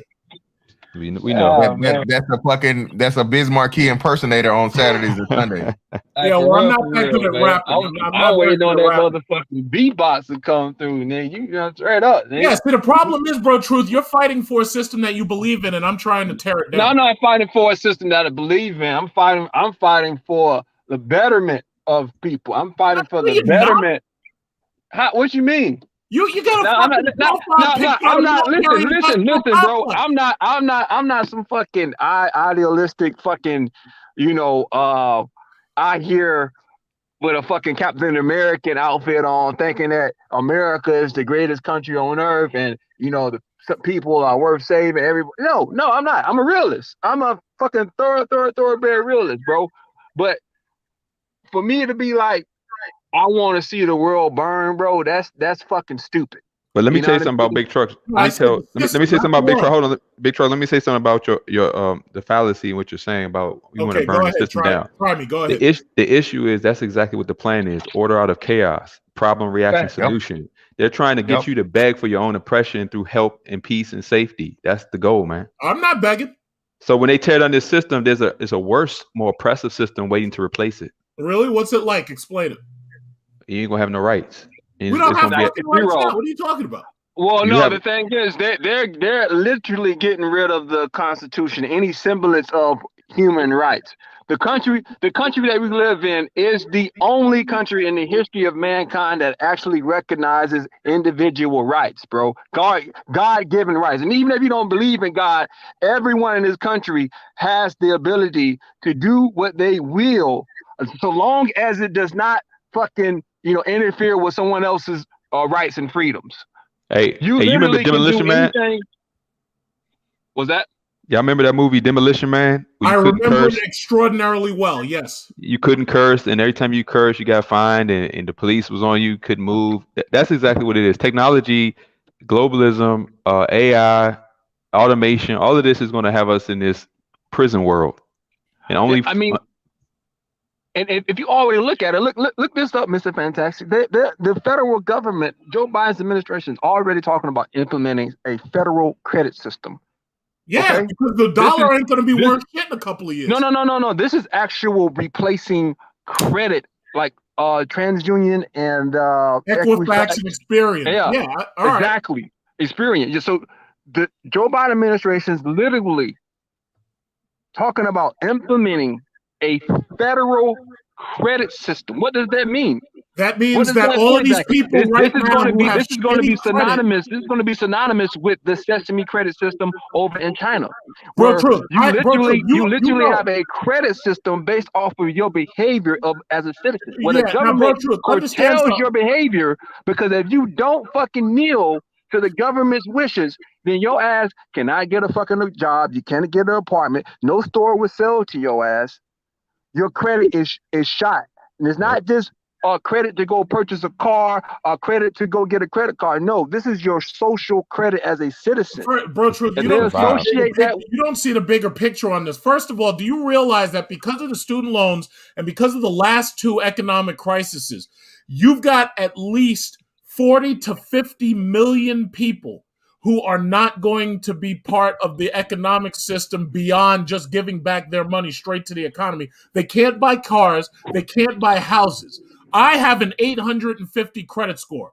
Do you think I'm worried about them shutting down the credit system? Do you think because you should be, because those people will get guns. Those people bringing everything back to you, bro. It has nothing. Those people, look, because I'm the only fucking thing on this planet that matters. That's why. And as long as I look out for me, everything else will attend to itself. So the bottom line is, I'm not worried about the rest of them. I don't give a fuck if Biden fucking cancels out the whole credit system tonight. The bottom line is, the same people who have shitty behavior waste money. Those same people will have shitty credit a week from now, a month from now, and I'll still be on top. I'm not worried about it. Here's the issue. Hey, Big Truck. Hold on. Let me say this. Let me say this. We know you armed and everything, but desperate people are everybody's problem. Let them fight. Let them fight.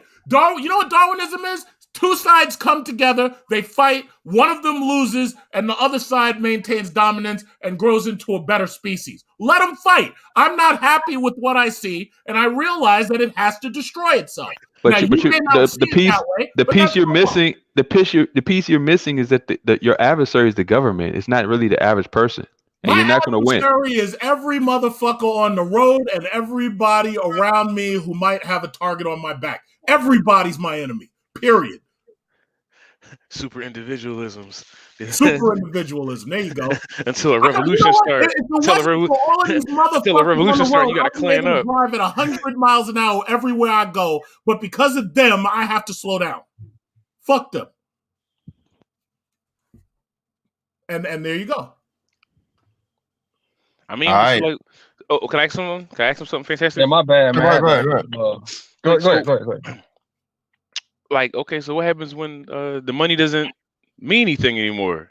Then you'll have credits. You'll have credits. You'll be able to pay for shit by your face or by touching your finger to something. You'll still be working, and you'll have credits. You ever watch Star Trek? You ever watch Babylon 5? It's going to be like that. You're going to have credits. Yeah, but do you think that'd be real here, man? Come on now. What do you mean? I'm being real. You're already dude. Like seriously, you have to stay and keep your fucking ears to the ground, man, and actually see what's coming down the pipe. Okay, so you tell me what's going to be the currency. You tell me. Actually see what the Federal Reserve and what the government is actually trying to push. What's going to be the currency since you got your ear to the ground? What's going to be the currency then? Well, go to other countries. Go to other countries right now. Look up the federal. I'm asking you, what's going to be the currency since you've got your ear to the ground? You already have the Federal Reserve talking about introducing a digital currency. This is coming. So that'll be what it is. Coming. Powell, about 2 weeks ago, when he went before the committee, he basically said that they are already pre-gaming this shit, bro. Okay, so what are you going to do? What are you going to do about it? That's the bottom line. What are you going to do? Well, the thing is, for me personally, you know, I'm basically gonna take all my. I'm already positioned to Okay, so capitalize what are you on gonna this do? shit. I'm getting out of the dollar, and all my assets are being pushed into Dogecoin? altcoin. What are you going into Dogecoin? Nah, man, you know, I got a couple of different altcoins I look at, bro, and Oh, I God. also, you know, I got gold, I got silver. Bro Truth You know, Coin, you gonna make your own non-fungible token? Bro Truth Coin? perhaps, man. I just might. Ain't no telling, man. You know what I mean? I might have a nigga coin, man. Ain't no telling, Nigga bro. coin. All right, nigga Yeah. coin. Why not? Yeah, straight up, man. You know, it's Hey, redeemable. bro, Truth, you got to remind him what he said on Ramil shit. Remember, he was talking about Bitcoin. Remember? Bitcoin. The What? fuck? What the hell was that? Bitcoin in order to pay for your porno movies. Oh, God, man. Oh, God. And I'm the nigga with the LBG shit, man. Come on, Hey, man. yeah, You're the one man. who keeps- Come I on say now, anything man. about those people until you brought it up. You always I'm bring just that saying, shit up. hey, but you the one talking about you gonna stick them alphabet boys on the nigga. What the fuck? Why That are mean you you got them always ties. bringing those people That mean up? you got them ties, man. You act like got you're you connected. angry. You You act well like you're connected, looking out of man. your window, and you act like you're angry that they're wearing assless chaps outside your window. Why do you always bring that shit up? Man, I ain't always bring shit up, Yes, man. you I just do. I Every fucking video, you see bring what that the shit fuck's up. going on, bro, and I talk on it. That's all it is, man. I You know talk what? on the You shit know what because I Bill see Clinton's what the fuck policy going was? on. Bill And I Clinton's know policy niggas was like don't ask, you, don't tell. that vote for the shit refuse to acknowledge what the fuck they voted for. I acknowledge what I mean? voted for. I voted for a president who fell down the steps of Air Force One today. on, man. Yeah, he did bust his ass, man. Yeah, and he's a hologram too, officially. Fucking hologram. Stop that shit, please. Oh, I'm just man. saying, no. Who seen the video where that nigga hand went straight through the That was fucking fake. mic? I saw you post that shit on Instagram. That shit Bro, was like, fake. nigga, it's no, ain't that motherfucking, physical being can phase through fucking mic booms. That shit was fake. That's not how physics work. And by the way, you have a truth check right on that shit that you posted, by the way. You've got a fact give a checker fuck. right there, too. Don't care. I mean, the fact is, I don't care about fact checkers. So, Oh, you don't? Yeah, I no, can imagine you don't care about that shit. Hey, Big Truck, are you prepared to put anything in your body that the government says, vaccines, chips, anything? Are you prepared to do that? No, listen, first of all, I'm not getting any vaccines. I'm not getting any chips or anything. So what's your agenda when the government says for you to move in society, that's what you have to do? Oh, well, I guess I'm getting a chip. Where do you want to put it? My left ass cheek or my right ass cheek? Where do you want to put it? And see, that's that liberal mindset we talking about, man. Okay, liberal mindset or not, but the thing about it is you can't fight the future. They already tried that shit on the X-Files. It doesn't work. Can I say something? No, you can fight the future. You No, can, you as an can't. American, as a fucking American, you have. See, that's the thing. That fucking mindset, that defeatist mindset, is some bullshit. It's Okay, not defeatist. that's some fuck. Yes, it is. Realistic. Yes, it is, bro. Because you, as an American, so long as you claim your rights that's God given, no one can fucking take them for you. They're enshrined in the Constitution, nigga. I don't know what the fuck you talking about. Straight up, nigga. That's that whole shit. Dude, you fought for the military-industrial whole shit, complex. nigga. I give a fuck, bro. Nigga, I didn't fight and fucking bleed for my country, dog. I didn't see my fucking fellow soldiers die just to fucking roll over and bend over and take it. Say what? How do you know they didn't put anything in your body? I'm quite sure they did. All the motherfucking anthrax and all kind of goddamn. You know what they put in you? Like I literally when I went through both times I went on deployment, I got definitely sick when we had to go through the fucking the meds and shit, bro. We had people lined up and took all kind of shots and shit, bro. But I basically learned how to detox my body from that shit. But that's besides the point. What I'm getting to is, man, let me get back on your whole ass talking point you just laid out. Don't distract me on that. Because I'm on your ass with that fuck shit. You ain't on that shit. You know what they I'm put just saying, dog. I ain't with that rolling over and dying and just taking fucking anything from the government, bro. I give a fuck, man. I serve my country and I earned my right to motherfucking stay goddamn free. I give a fuck about anything you talking about. Anything a fucking politician talking about, I gotta take XYZ. It ain't going, dog. It ain't happening. And there's plenty of motherfuckers around the country that feel the exact same way. Okay, fine. So don't take it. So when they lock you out of your bank account, then don't fucking complain when you can't send. Man, hey, bro, like I said, I'm making moves to make sure that shit ain't gonna happen, bro. I ain't Yeah, gotta worry okay, about yeah, all that. okay. Keep shoveling your money into Dogecoin until the fucking government comes after you with the IRS, and they're like, "Yeah, bro, truth, where's your Coinbase records, nigga?" And then you have to give them up. What you gonna do then? Nah, homie. What you gonna Nah, do? man. See, the thing is, it ain't even like that, bro. It What ain't you even gonna like do? that. So, Hey, big truck. there's so many Yeah. different ways to stash money in different ways, bro. You ain't even gotta have your shit Hey, digital, we ain't man. gonna What discuss you it on talking here, about? nigga. We ain't gonna Hey, talk look. about it here. Asking Hey, your look. money in Dominican Hey, Republic. big truck. I got you We with ain't the gonna same. talk about that here. Hey, big truck. I got you with the same analogy I gave you before. Okay, What you go ahead. going? Hypothetically, if you was in prison and you was taking a shower and a group of dudes came on you and they said, "We gonna get you tonight," is death an option for you? Oh, absolutely. All right, then you understand where me and Bro Truth at. Okay, well, he signed up for the military, so death was always an option for him. But as for me, I'm not going to the booty house, and I do my best to stay out of the booty house. And if any of these fucking pigs come here, they better have some really good bulletproof vests, because I'm not fucking around. Oh my god, Fuck. man. Like, you all over the place, man. Like, what you gonna be a fucking gun shooting rebel, or you just gonna motherfucking bend over and take the shot? Which I'll one be, is you know gonna be, what I'll man? be? I'll be the That's next real, Chris dog. Dorner. You like chaotic. You're Literally the fucking tornado Hey, on hey, the panel, listen, my bro, nigga. you know You who don't Chris have Dorner any was? That's fucking who I'll be. concrete points. All you do is come up here and goddamn troll, man. Like, Do you straight know? up, nigga. No, listen. I Do you know who figured you Chris out, Dorner man. was? You You're know the who Chris fucking Dorner was? master troll, bro. Do you know who Chris Dorner was? That's who I'll be. He went out hard. None of you remember who Chris Dorner was? Yeah. They burnt his ass up. They burned him Yeah, up. I He know. went rogue. He's a rogue cop, and they burnt his ass up in that cabin. That was Yeah, fucked up. and the media smeared the shit out of me. He was probably a hero for all we know. Yeah, Well, he probably was a hero. he uncovered an actual scandal within that police department. Yep. That was a part about it. Yeah, he was a Navy lieutenant too. Did you know that? Yeah. Oh, yeah. You're I not know what getting you're me, talking about. buddy. Don't worry about me. I'm not going to nobody's prison, and nobody getting me. You're already in a You're prison. going out like the Branch Davidians, Exactly. I see. See, you The say that about Branch prison, but you don't realize that the government is trying to create the prison in your everyday life. Well, do I have to worry about dropping the soap in my everyday life? No. So this way, there's not a problem. Oh, today you just Hey, gotta watch hey. what the fuck you say. Tomorrow to be watch dropping that soap. Don't worry. The gulags are coming. The Yeah, gulags- facts. the And gulags are tomorrow, coming. All right. tomorrow you'll be fucking forced to date your tranny neighbor, bro. Tranny neighbor. Why would they force you? That's what's coming Why towards would you, they man. force you to date It's a coming tranny? down the pipe, man. So just Excuse get ready. me. Get ready. What? You voted for it. Just Why do you remember, you keep- voted for it, man. Why Okay. do you keep coming back to that LGBT shit? I gotta make sure I remind you. So when you taking that dick, you know what you When voted you're for. taking that dick. Oh my Yeah, god. nigga. I'm saying though, I want to make sure you understand what the fuck you voted for, bro. You voted for the nonsense, and I will not let you fucking live it down. What are you I won't do talking it. about? Dude, you're part of Yo, the you voted military for the industrial bullshit, nigga. complex. Bro, you voted for the bullshit. You are And you part will, of the military every time we industrial on a complex. panel, You're nigga, a I will fool. be sure to remind you that you voted for the bullshit, nigga. Straight up.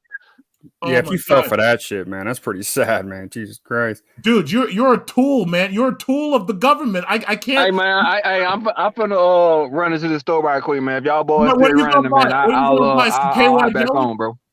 What are you gonna buy? Some KY jelly? Hey, Big Truck, plenty of ex-military people are woke and know what's going the fuck on. I mean, I was in the military too for 4 years like a dumbass, but now I know what's really good. I mean, we all fuck up, right? Well, listen, there's nothing wrong with being in the military to work a job. I just want you to understand that you were part of a monument of welfare. Oh, yeah. There's no denying Hold that. on, hold on. That's We all I all are want you to though. understand. We all are though. You cannot on. criticize me for voting if you worked in the fucking military. Well, your vote don't count anyway, so you can vote all you want. You can vote Well, your life I away. live in New York, so my vote pretty much did count when that guy, I'm not even going to say his name, he lost the fucking presidency. They stopped counting Yeah, our votes. my vote did They stopped counting our votes like 40 fucking years ago. Get serious, man. Oh, okay, fine. So, all right. So, Hey, but I did want to ask you this though, Big Truck. I did want to ask you when you guys were talking about, you know, possibly when the situation comes of taking the vaccine, getting chipped. I want to know, Big Truck, you think when this transition occurs, when this radical transition occurs, you think it's going to be done for you, for your benefit? You think they brought you into consideration? No. Nothing is done for my consideration. But the one thing I do recognize is that most of the transitional movements that they do aren't done by force. They're done by coercion. They're not going to run to your house, hold you down, and give you one of them fucking vaccines in the ass. What they're going to do is they're going to say you're not allowed to have a passport or you're not allowed to travel unless you have some kind of coronavirus fucking passport or some shit. Yeah, So, they're going to start there. Yeah, and then it'll eventually. not only grocery that, store, let me also point this out, and I'm being serious. I recognize the fact that they're acting as if they're trying to create scarcity among these vaccines by trying to tell people as if all the rich people are getting it and the poor people can't get it, and they're trying to get these people to line up in order to take it.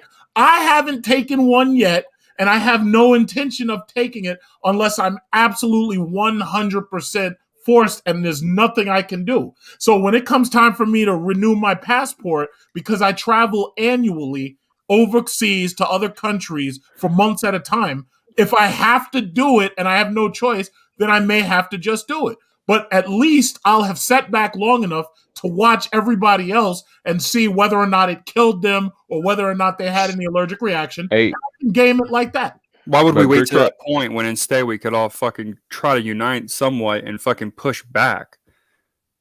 Push back on what? What are you going to do? Once the government can force to inject you with whatever it wants mandatorily, it's game over. Humanity is literally done at that point. Here's my problem. Let's say you don't want the vaccine, right? Let's say you say, okay, I refuse to take the vaccine. Yeah, anyone smart You doesn't know want what it. that means? That means that you could never go to a doctor again without having to worry about whether or not that while you get one shot or one procedure, whether or not they're giving you that vaccine too, and you don't know what the fuck's in those needles. So my question is, if you're gonna put up that front and say, oh, fuck this vaccine, I ain't doing it, okay, fine. I understand that. It's not FDA approved. I understand that. It's rushed. I understand that. My point is, how could you ever go to a doctor again without worrying that they're gonna give it to you anyway? How could But you? a lot of people have to think about that. But here's the issue: it was a mask to start. It was then a test, then the jab. What's it going to be next? Eventually, they're going to reach a threshold. It's going to be something you don't want to do. Okay. And then, hold on, and they are widening the reason that they can come bursting in your house. There are people who had the Secret Service show up in at their house, the FBI, for what they said over the internet. This is Yeah, actually happening. if you're threatening to kill fucking president, No, there it wasn't you a go. threat. It wasn't. Well, it wasn't necessarily a threat. You're just speaking out on something. If They're you're broad. threatening- They're if- broad. listen, Hold on. They're broadening. Look, they're broadening the scope of what they're changing language and broadening the scope of what could be considered offensive. No. You know what? Dude, they're calling you black people Hold on, Nazis now, bro. You know what? You're right. But see, here's the problem. Here's the thing that you're leaving out. The proper term you should be saying is that they're broadening the scope on what's called terroristic threat. You know who put terroristic threat into the lingo? It was, this guy is accusing me of voting for Democrats. It was Republican President George Bush with the Patriot Act. As I've said before, left wing and right wing are two wings on the exact same bird. Exactly. That's why I reject the left-right paradigm. I reject the left-right paradigm. Listen, all I'm saying is they're going to do it anyway, and they're going to give you the illusion of choice. That's what happens. That's what's been happening. That's what they're doing for simple-minded people. Well, here's a question for simple-minded people. Why the fuck did President Trump cancel bump stocks? I wanted to use my bump stock on my brand new rifle. Why the fuck he had to cancel that shit? Why? Because, like you Because said, they're the liberal pressure. No, fuck him. I thought Trump was the one that said, fuck the liberal. I do what no, I fuck. fantastic. He's right. They're both wings of the same bird. It's the same Yeah, bird. but still, but this is what I'm saying. Even though they're wings of the same bird, you still have one that's going to give the Hegelian dialectic to put the pressure on one side from the public aspect. The liberal motherfuckers and gun haters were like, oh my God, this man that and you know what's crazy? How you remember they when they start breaking down that whole thing in Vegas, they was like, you know what, we need to cover that for 10-4 Tuesdays, because they started showing the inconsistencies in, like, you know what I'm saying, how the dude somehow broke out windows in a fucking hotel that had like glass pane windows. Nobody heard it until he started shooting. It was shooting from two floors. Do you know Yeah, how exactly. difficult it is to hear some fucking glass break when you're that high in a hotel building? Because the problem is, I'll say this. Listen, there's a lot of things about Paddock that I never believed, because it didn't make sense to me that a rich white guy is going to go up to the top of a building and start fucking opening fire on a crowd. Now, Bro, and he had a whole arsenal of guns in there. I know. None of that made sense to me. None of that made sense to me. But here's the problem: they say it happened. We accept the fact that it happened. I And don't. the problem, well, okay, fine. If you don't accept it, that's fine. The problem is they broadcast it. They said it happened. Now, none of it made sense to me. You haven't heard any updates on that case. As far as they're concerned, case is closed. I wasn't one of the cops that busted in on the guy and saw him doing it or shot him. So as far as I'm concerned, I live in New York. That shit happened all the way over there. Bottom line is, it moved the needle to the point where dear President Trump said, fuck due process. I'm going to take the guns first and then due process. So my thing is, if you want to criticize me for saying I vote for Kamala Harris, then I could criticize a Trump supporter for saying he voted for somebody who wants to take my fucking guns out of my house. Well, yeah, they're all idiots. But I got to ask you in particular. Don't just gloss over it and say, oh, yeah, well, they're all idiots. But have Bro Truth fucking tell me what I'm saying to him right now. Yeah, see, I know you're not really at the store. Go get your KY jelly. You heard what I said. Hey, so what's up with him? How are you criticizing me? What's up with your thing with Kamala? Kamala Harris, you voted for her. Harris is Why? gonna legalize marijuana, and then I'm going to get rich off of my weed stocks. That's all I need her for. After that, she can go wherever she can. I don't care. But I need her to legalize my weed stock so I get rich. And you think that has to do with having a Democrat in office? It's going to happen with her because she has to do it as an apology to all the blacks she locked up. Do you get my flow? This is that's all right take, man, to be honest. I mean, this is speed chess right here. See, I'm willing to say the shit nobody's willing to say. I don't think that correlates. Well, so here's the thing. Though, so you're going to legalize marijuana, but you're going to get communism as well. So, I mean, you kind of got to. What'd you say about communism? What? I was going to say you might get legalized marijuana, but you're also going to get like voting to usher in the communism even faster, right? So, I mean, you want communism and legalize weed. That's big truck shit. Let me tell you something. I need you to understand something. I want you to take a good look at this economy. I want you to take a good look at the voters. I want you to take a good look at the women's rights movement and all that shit. Yeah, that shouldn't happen. Yeah. Guess what? Socialism is already a fact here. Now, whether or not it becomes communism, I don't know. My thing is, in 10 years, I'm out of this system. I can move to another country and I can retire in peace while the rest of you are here in the gulag like Bro Truth. So my thing is, the whole world is changing by these globalists. There's nowhere you can go to escape this shit. What country are you going to go to? Please. Either I'll go someplace real quiet like the Philippines or Thailand, because those are basically socialist countries, but they're also matriarchies. And for the most part, most of those countries, they don't really have a lot of the social stresses that you're having here. I can live comfortably there. I've lived there before. I'm just picturing global economic collapse and being in a third world country. So, Bro Truth, why is it that your dear President Trump trying to take my guns? Hey, Bro Truth, why did your President Trump try to take my guns? So what? Tell me why your dear President Trump trying to take my guns. Bro, I ain't never been a motherfucking cheerleader for Trump, bro. I ain't never been that nigga, dog. Like, real talk. I voted for him because I didn't want to vote for the bullshit. So why did you vote to have my guns taken away by that dear President Trump? I literally, when that nigga came out and said, I think we should take the guns first and then due process, I was like, what the fuck is that about? You know what I mean? Like, real talk. I've never been a fucking cheerleader. I've never been a fucking cheerleader for Trump, bro. Don't try to throw me in that motherfucking briar patch because I don't motherfucking fit. Fuck so that nigga. Wait, did you vote for him? Only reason I voted for Trump because he did have certain programs and certain fucking bills that he passed for black men. That's the only reason I voted for him. Oh, okay. And the fact that I did not want to vote for no motherfucking communist Harris and goddamn piss pants Biden and your fucking LBGT army. So basically, you voted against my Second Amendment rights. That's what you're telling me. No, you voted against your Second Amendment rights. You voted against my Second Amendment rights. No, the fuck I didn't, bro. What happened? What gun legislation was passed under Trump that he's talking about the bump stock? Yeah, he's talking about bump stock. I had a bump stock, bro. Like, really, nigga? Really? He's talking about one thing. Democrats for the last 4 years, every anti-gun bill look at was what the done Democrats pushing right now. They literally.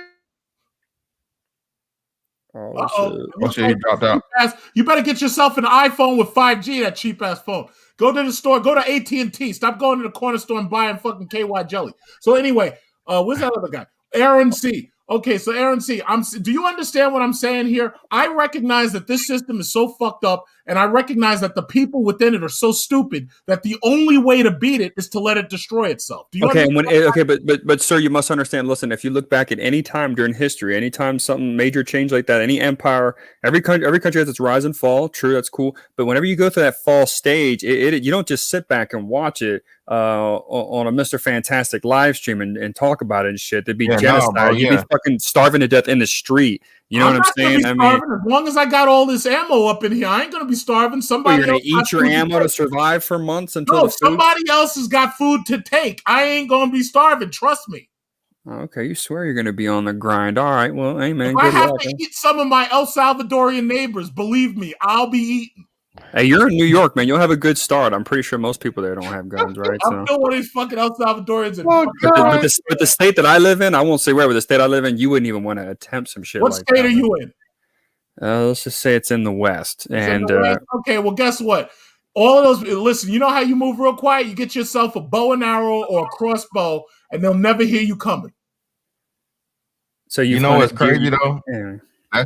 That's the scary part about it, man. You'll never hear a fucking crossbow, bro. That shit is out of death. If I'm hungry, I'll eat you and your infant children. You look like it too, nigga. I will eat. You definitely look like it. He's just trying to be edgy, man. I believe him. This nigga look like you seen this motherfucker. That's why they call him nigga Godzilla. That's why they say he be in China. They said, oh, it's Godzilla. No, when I was in China, they called me Shaq. Brack. No, they never called me black. They called me Shaq, or they never said Godzilla. That's a Japanese thing. Hey, were you banned from places? I heard China doesn't let black people No. China started putting out foreigners in general, and there's a lot of African foreign students in China. Now, American media tried to make it propaganda, and they try to say, oh yeah, well, they're racist, blah, blah, blah. But what they don't tell you is that the reason why they mistreat those Xinjiang people is because a lot of motherfuckers are terrorists. Ask the Philippines about the Indonesians that come into the Philippines committing terrorist acts. See, they don't talk about that shit, but you're listening to the American media bullshit. Well, so my thing is, I stayed there. I had an apartment there. I never had a single problem with racism, and that's just me. And yeah, if I had to, I'd go back. In fact, I want to go back, but I can't travel right now because it's fucking pandemic shit. And that's the bottom line. So can we really not travel now? So all I'm saying is I've traveled, I've lived in other places, and I never had a problem there. And I'm sticking to it. That's what I'm saying. Never had a problem. And that's that. Anything else? But you're cool with taking that chip, though, as if it's just another normal visit to the doctor's office or something. You think that chip is just you don't see that for what it really is, like some of us can. Dude, I don't want no fucking chips at all unless there's something specific that I want out of it. Like, for instance, if I could get a chip that allowed me to cheat at poker or some shit, yeah, I'd have that installed under my skin. Bottom line don't forget chocolate chips. And Doritos. Hey, bro, True, did you get your KY Don't forget about those chips, nigga. And Lay's, you like them whole food. You can't have just one, man. I'm just saying, man. You're a certified fat nigga. Let's not forget. You got listen, I hope you also got your antibiotics because them bitches in the Dominican Republic burnt you. Hey man, don't worry about it. Don't worry. Hey man, come on, don't throw that my way, man. Damn, nigga, that's harsh. Yeah, see, I don't just because you got titties don't mean you got a motherfucking wish no goddamn cough on my dick, man. Come on, man. What are you talking about? Well, anyway, I hope they made you some good Pernil and everything as like reparations for all that burning and shit on your penis. So nah, man. Hey, bro. I wasn't out there digging and diving in no goddamn whorehouses, man. You know what I mean? No, you don't have to go to the whorehouses. The regular girls are easy. Yeah. Hey, that's why you got to strap up twice, man. Lamb skin and the rubber on top of that bitch. Don't help if you're kissing on the lips and shit. Hey man, that's your motherfucking steez, nigga. That's you going. Why did you say you going to them goddamn third world slums and getting wives and shit, man? Hold on, why did you? Then you say you go hunting? You go hunting, right? You like the pop of the third world slums, ain't it? That's right. And I'm gonna give me a bitch who has no rights in America. And when I bring her back here, she's gonna have no rights at all. The last thing I'll ever see is a family court. Not one of these American bitches who's gonna try to fuck me out of my money or one of my houses. Fuck that shit. You want a bitch that you got to learn how to put on shoes. Whoa, put on shoes. My bitch is gonna be barefoot. Barefoot. Hey, but real talk, Mr. Fantastic. Thanks for having me up, man. I'm finna go and hit these streets for the Friday night, man. Oh, Yeah, man. man. Where you going? Where you Yeah, man. I got a big ass reggae festival out here, man. I'm finna get going? to it, bro. Reggae festival. Oh Yeah, shit. You better be man. careful because those Bati boys don't fuck around. Better be careful. Man, what is this nigga talking about, bro? I'm I don't saying know what be this nigga careful. talking about, Hey, man. This is crazy. Hey, I'm man, saying be hey, man, careful. keep your motherfucking alphabet army to yourself, man. You know, I I don't want want no those smoke with Bati your boys alphabet getting to you. boys, man. I You don't know want what those I mean? Bati boys I know getting you to you. got them at your beck and call, bro. You know, I want no smoke with your boys, man. Straight up, nigga. You know, I know y'all motherfucking roll and pack, man. Y'all come through with them And hammers. by the way, don't fuck with none of them Jamaican women because they just as bad. All right, man. I'm out, man. Y'all take it easy, All right, man. bro. All right, Yeah. be safe. Be safe, man. bro. Be safe, Be man. safe. Yo. Be safe. This But guy. yeah, man. Yeah, I'm fucking around with this nigga here, bro. Jesus Christ. Yeah, man. Yeah, you Hey, gotta have the energy. You gotta have the energy to fight these people. yeah, ultimately, bro, like I said, for the sake of just your own sanity and longevity, success, and all those things, bro. You know what I mean? Pat yourself on the back. Learn how to do that shit. Because if you're looking for somebody else to do it for you, bro, you're gonna end up extremely, extremely disappointed. And again, if you need somebody else, and again, I'm not shout out to somebody said it in the what's name earlier. I think it was NYC song, man. I'm not saying be a hermit. I'm not saying be a recluse. I'm not saying close everybody out because again, psychologically, people need people. Okay. You need somebody else. You need other people that's going to be in your corner to support you, to challenge you, to keep you on the path and the goal you're trying to accomplish. But by all means, man, you need to be extremely selective with those people if and when you can. So ultimately, bro, again, sometimes knowing is its own and only reward.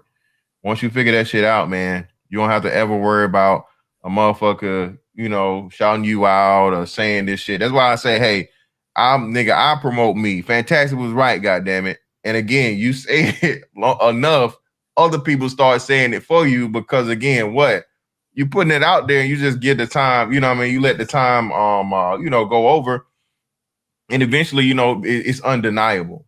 So again, man, you got to be careful about what you let around you, but more importantly, man, be confident in the shit you put in yourself. Y'all go ahead, man. Agon, what you got, man, for closing statements? Closing statement, fantastic. Thanks for having me up here. Great topic. You only got one life. Like you said, you don't got to be a hermit. That's how we came to this space, to basically let each other know that we're not crazy, and there's actually thinking men out here that really think the same thing we do. But you being able to validate yourself when nobody's around is a superpower that very few of us try to grow, because it's not something that basically happens overnight, and you gotta you gotta do it sooner than later, because as you can see with the men around us, we see what happens when they don't do that type of stuff. They basically grow into men that basically need a woman, need a man, no matter who it is, need to be with a clique, and you just don't become a strong individual like that. And it hinders your growth, because you're not gonna hop on that plane. You waiting for your friends to hop on that plane, and what you don't know is that your friend is waiting for you on the other side of that plane, not the friends that you got back home. Like, we are humans. That means, and when you're from this planet, you're an earthling. So keep it moving. That doesn't mean that you betraying anything. It's that you're growing as a person. You only got one life. You gotta live it to the fullest, and you gotta make a decision as a man. Don't hold back, and don't wait too long to do it. Thanks, fantastic, for having me up. No problem. Appreciate you, bro. Of Aaron C, what you got, man? Well, I don't really have much to say. I mean, pretty much a self-explanatory. Validate yourself, man. I just hopped on here just to fuck with Big Truck. I mean, he's just an interesting dude, man. He seems like he halfway knows what the fuck's going on. Like he makes a lot of sense, but then he voted Democrat. It's just kind of, He just has me all fucking lost, man. Didn't we just talk about this?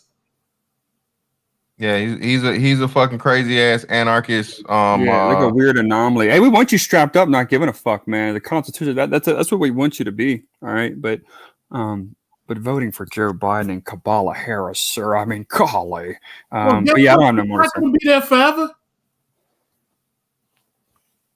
All right, man. All right, go ahead, Big Truck. What you got, bro? Okay, well, on the topic of validating yourself, basically, again, and I hope I demonstrated clearly, it's like you have to stand on your own merits. You do have to know what you're talking about, so you have to be well read. You got to be well studied, and always remember the distance between genius and insanity is measured only by success. And as long as you're successful, regardless, all your haters, none of them have any dominion over you whatsoever. So you just got to keep on, you have to keep competing. You have to keep on succeeding. And who cares what they say? You just have to do what you got to do.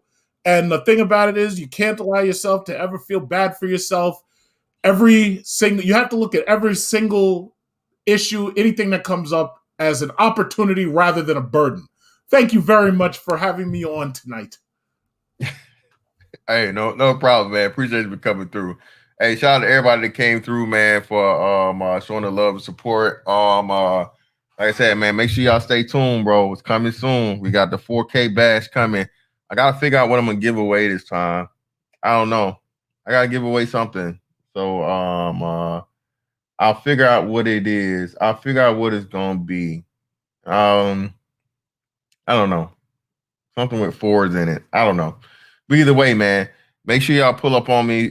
Keep supporting as you always have, man. Again, thank you for the shares, the likes, the time, the money, everything you guys give. Like I said, I want to build this thing organically, bro. I'm not really in it to do, 100K view videos and all this other shit, what have you, or get a whole bunch of subs.